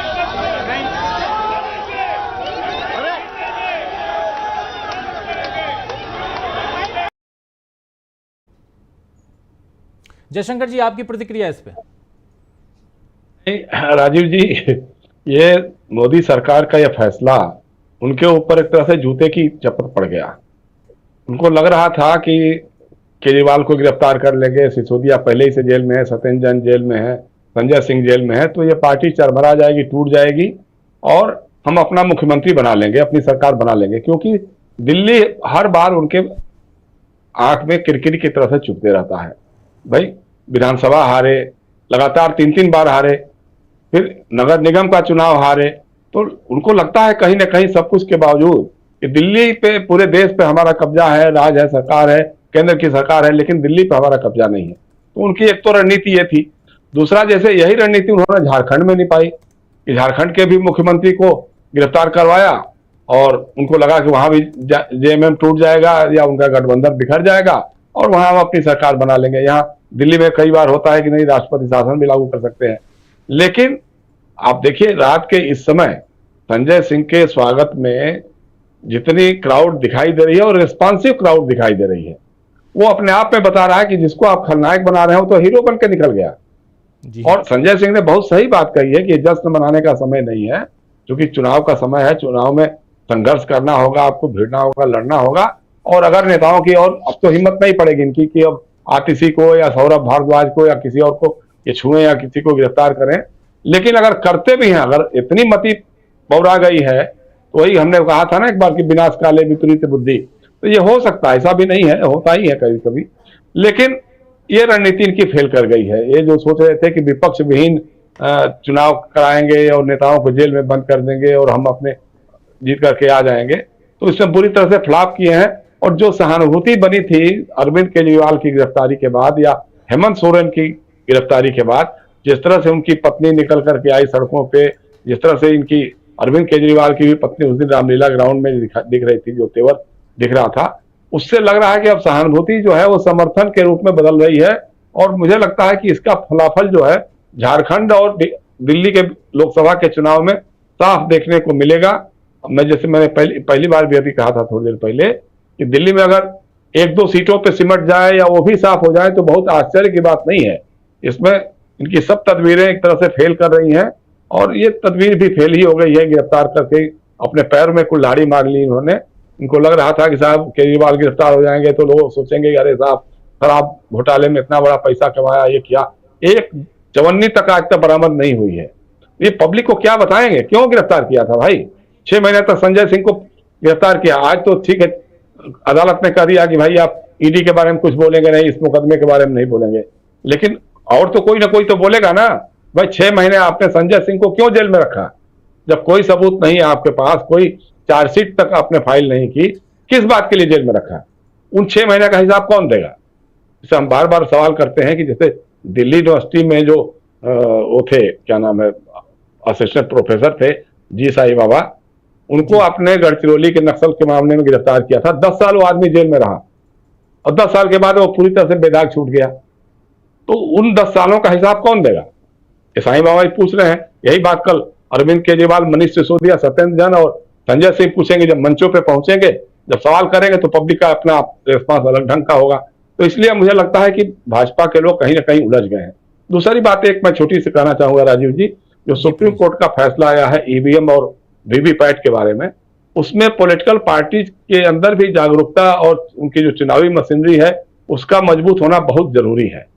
क्योंकि ठीक आर्डर तो कर दिया, लेकिन जब तक आपका काउंटिंग एजेंट इतना मजबूत नहीं होगा या वहां पर जो पोलिंग एजेंट होगा वो इतना मजबूत नहीं होगा, समझदार नहीं होगा कि जो वोट पोल हो रहा है उसको वीवीपैट से मिलान हो रहा है कि नहीं हो रहा, तो ये इंश्योर करना विपक्ष की भी जिम्मेदारी होगी। सिर्फ जबानी हवा से काम नहीं चलेगा, सिर्फ भाषणबाजी या ट्वीट से या इस तरह का ये करने से नहीं बनेगा। और दूसरी बात यह कि जिस तरह से देखिए, मैं बार बार इसका पैरोकार रहा हूँ, कहता रहा हूँ, भाई विपक्ष को काम्बिंग ऑपरेशन करना पड़ेगा। जैसे अभी दिल्ली में हुआ, उस दिन रैली हुई, कितने शानदार कवरेज भी हुई, शानदार उसका एक असर अलग ढंग का पड़ा। उसी ढंग से इनको बार बार जितने बड़े महानगर हैं, जितनी राजधानियां हैं राज्यों की, विपक्ष के इंडिया अलायंस के जितने नेता लोग हैं, उनको एक साथ मंच पे साझा करना पड़ेगा। और उससे एक जो हवा बनेगी, अभी तो हवा अंदर अंदर बननी शुरू हो गई, लेकिन वो जो हवा बनेगी तो उसको मीडिया भी इग्नोर नहीं कर पाएगा। जी राजीव जी। जी बिल्कुल बिल्कुल, मीडिया इग्नोर नहीं कर पाएगा। एक बार क्लोजिंग कमेंट के लिए आना चाहता हूं, प्रशांत जी कुछ जोड़ना चाहेंगे इसमें? संजय सिंह जी देखिए, बड़ी घटना संजय सिंह का बाहर आना, और वो हेडलाइन मैनेजमेंट के विश्व गुरु प्राइम टाइम के समय वो बाहर आए हैं टेलीविजन चैनल के। कौन सा टीवी चैनल है इस वक्त राजीव जी जो इन तस्वीरों को नहीं दिखाएगा? और वो भीड़ देख रहे हैं आप, वहां पे तिहाड़ जेल के सामने हजारों लोगों की भीड़ है। आम आदमी पार्टी का कार्यकर्ता इसका मनोबल आप तोड़ रहे थे, उसका तो दुगना हो गया। ये तो आंदोलन से पैदा हुई पार्टी है। इन लोगों के तो हाथ में खुजली हो रही थी, कोई हो नहीं, कुछ हो नहीं रहा, कोई जेल नहीं जा रहा है। और अब आप देखिए कि कल से आम आदमी पार्टी का प्रचार देखिएगा, और दिल्ली की सीटों का देखिए। इसीलिए मैं लगातार इस बात को कह रहा हूं कि मोदी जी ने बड़ी भूल की है कि पॉलिटिकल थिएटर को दिल्ली में शिफ्ट कर दिया उन्होंने। दिल्ली तो था ही नहीं, चुनाव तो इधर उधर हो रहा था। अब आपने अगर दिल्ली शिफ्ट किया है तो देखिए फिर ये होगा दिल्ली में। और अब आप सोचिए कि केजरीवाल को भी जमानत मिलेगी। आज के आर्गुमेंट से लग गया कि केजरीवाल बहुत देर तक अंदर नहीं रह पाएंगे, जिस तरीके से ईडी ने आज आर्गुमेंट किए हैं। मतलब आप सोच सकते हैं कि एक जिसको कहा जा रहा है कि बड़ी प्रोफेशनल एजेंसी, वो हाई कोर्ट में उसका वकील ये कह रहा है राजीव जी कि हमको पैसे इसलिए नहीं रिकवर कर पाए केजरीवाल से क्योंकि वो पैसे खर्च हो गए। सोचिए, मतलब आप ये चुटकुला सुना रहे हैं वहां पे, ये कोई कॉमेडी सर्कस चल रहा है कोर्ट में कि आप कह रहे हैं कि पैसे हम रिकवर इसलिए नहीं कर पाए क्योंकि पैसे उन्होंने खर्च कर दिए थे। कमाल का आर्गुमेंट है। देखते हैं जज साहब इस पे क्या कहते हैं। और दूसरी सबसे बड़ी बात और भी था कि अगर चुनाव के वक्त कोई आतंकवादी घटना कर देता है, कोई अगर बम ब्लास्ट कर देता है कार में जाकर के, तो क्या उसको पकड़ेंगे नहीं? इस पर जो अभिषेक मनु सिंघवी ने जो दलील दी है वो बहुत इंपॉर्टेंट है। प्रशांत जी आपको याद होगा, वो अभिषेक मनु सिंघवी ने कहा कि कौन कहता है कि आप मत पकड़िए, अगर मुख्यमंत्री करता है तो मुख्यमंत्री की भी पकड़िए, उसको भी पकड़िए, लेकिन आप जो दलील दे रहे हैं क्या वो दलील यहां फिट बैठती है आपकी? ये पूछा उन्होंने अभिषेक मनु सिंघवी ने। और सबसे बड़ी बात राजीव जी कि इन्फोर्समेंट डायरेक्टरेट, सरकार की एक एजेंसी, शपथ लिए हुए एक चीफ मिनिस्टर को जिसने भारत के संविधान की शपथ ली है, उसकी तुलना एक हत्यारे और आतंकवादी से कर रही है कोर्ट में खड़े होकर। मुझे लगता है कोर्ट को तो इस सेंटेंस को अगर रिकॉर्ड में लिया तो एक्सपंज करना चाहिए उनको, और उनको फटकारना चाहिए कि तुम्हारा तो इसको इस तरीके के शब्दावली का इस्तेमाल दोबारा नहीं करेंगे। ये तो बहुत ही मतलब बेहुदा आर्गुमेंट था कोर्ट में कि आप किसी भी व्यक्ति के लिए, मुख्यमंत्री है तो अलग बात है, किसी भी व्यक्ति के लिए, भारत के नागरिक के लिए उसकी तुलना, एक इनोसेंट आदमी की तुलना आप आतंकवादी से करेंगे, आप हत्यारे से करेंगे उसकी तुलना, और उस आदमी के लिए जिसने भारत के संविधान की शपथ ली हुई है, एक संवैधानिक संस्था का मुखिया है। तो इन्फोर्समेंट डायरेक्टरेट की आज की दलीलें से लग रहा है राजीव जी कि बहुत लंबे समय तक केजरीवाल को ये अंदर नहीं रख पाएंगे। और सही कह रहे हैं। जब केजरीवाल बाहर आएंगे तो आप दिल्ली का माहौल देखिएगा। और मोदी जी ने बड़ी मेहनत करके, देखिए आम आदमी पार्टी शायद सबसे आखिरी पार्टी थी जो इंडिया गठबंधन में शामिल हुई और सीटों का तालमेल हुआ। आम आदमी पार्टी किसी फॉर्मेशन में नहीं थी, third front, first front, second front. इनका अलग अलग चल रहा था मामला। मोदी जी ने बड़ी मेहनत करके आम आदमी पार्टी को इंडिया गठबंधन में धकेला, और केवल धकेला ही नहीं, उसको बनाए रखा वहां पे, एकदम पुख्ता कर दिया कि अब ये निकलेंगे नहीं बाहर वहां से, सीटों का तालमेल भी करवा दिया। तो इनको अब लोग चाणक्य वगैरह कहते हैं, बात अलग है। तो दिल्ली का चुनाव जो है वो बड़ा इंटरेस्टिंग होगा, और दिल्ली का चुनाव राजीव जी जिधर जाता है, और संजय सिंह के बारे में तो मैं जानता हूँ कि संजय सिंह केवल दिल्ली में नहीं, उत्तर प्रदेश में भी बहुत लोकप्रिय है, अच्छा बोलते हैं। बिल्कुल, उत्तर प्रदेश से हैं और उत्तर भारत में उत्तर प्रदेश के वो प्रभारी भी रहे। जी जी जी बिल्कुल। आना चाहूँगा, एक कमेंट, छोटा सा कमेंट लेना चाहूँगा हमारे साथी डॉक्टर दीपक पाचपोर जी आपसे भी। दीपक जी, क्या कुछ इस पूरे घटनाक्रम को, संजय सिंह का जेल से बाहर आना और तिहाड़ जेल के अंदर से जैसे बाहर आते हैं और अपने समर्थकों को संबोधित करते हुए जो बातें कहते हैं बहुत ही इंपॉर्टेंट है, और कह रहे हैं कि ये जश्न मनाने का वक्त नहीं है, ये संघर्ष करने का वक्त है, और हमारे नेता चाहे केजरीवाल हों, मनीष सिसोदिया हों या सत्येंद्र जैन हों, ये सब बाहर आएंगे, जेल के ताले टूटेंगे और अरविंद केजरीवाल और हमारे तमाम नेता छूटेंगे। ये तमाम बातें कहते हुए यहाँ एक जोश में नज़र आ रहे हैं संजय सिंह। और ये सिर्फ जैसा अभी कह रहे थे प्रशांत टंडन जी कि मामला सिर्फ तिहाड़ जेल से बाहर आने तक का नहीं है, चुनाव के ऐन वक्त ये बाहर आए हैं, ऐन वक्त पे जैसे केजरीवाल को अंदर किया गया, और ये संजय सिंह का बाहर आना क्या मायने रखता है? ये बहुत छोटी सी घटना मुझे 1977 की याद आ रही है राजीव जी। शायद 19 या 17 मार्च था 1977 का, जब अंतिम जत्था जो है रायपुर की जेल से बाहर निकला था। और उस समय जो आखिरी जत्थे में जो लोग निकले थे, तो उनमें से बहुत सारे लोग जो ऐसे ही नेता बन गए कि देखिए हम सबसे लास्ट में छूटने वाले लोगों में से एक थे। लगभग वही समय था जब शाम को सब लोग छूटे थे, मुझे वो घटना याद आ रही है। और दूसरी घटना मुझे याद आ रही है, लगभग इसी समय कन्हैया कुमार ने कुछ समय पहले जेएनयू में जेल से छूटने के बाद भाषण दिया था। तो मुझे ऐसा लगता है कि ये मुहूर्त कुछ ऐसा होता है कि जब यहाँ पर आकर, इस समय कोई आकर भाषण देता है, प्राइम टाइम तो खैर अभी शुरुआत हुई जिसका उल्लेख हमारे साथी कर रहे थे, लेकिन जिस हिसाब से उनके देखिए बॉडी लैंग्वेज है, तो सबसे पहला मंसूबा भारतीय जनता पार्टी का ये ध्वस्त हो गया कि आप किसी को जेल में रख के उस पार्टी को तोड़ देंगे।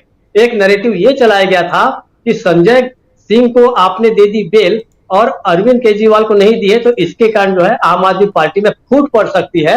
या ऐसे भी कुछ फुटनोट्स में कुछ जगह देख रहा था, इस तरीके के लोग जो है अपना दिमाग लगा रहे थे।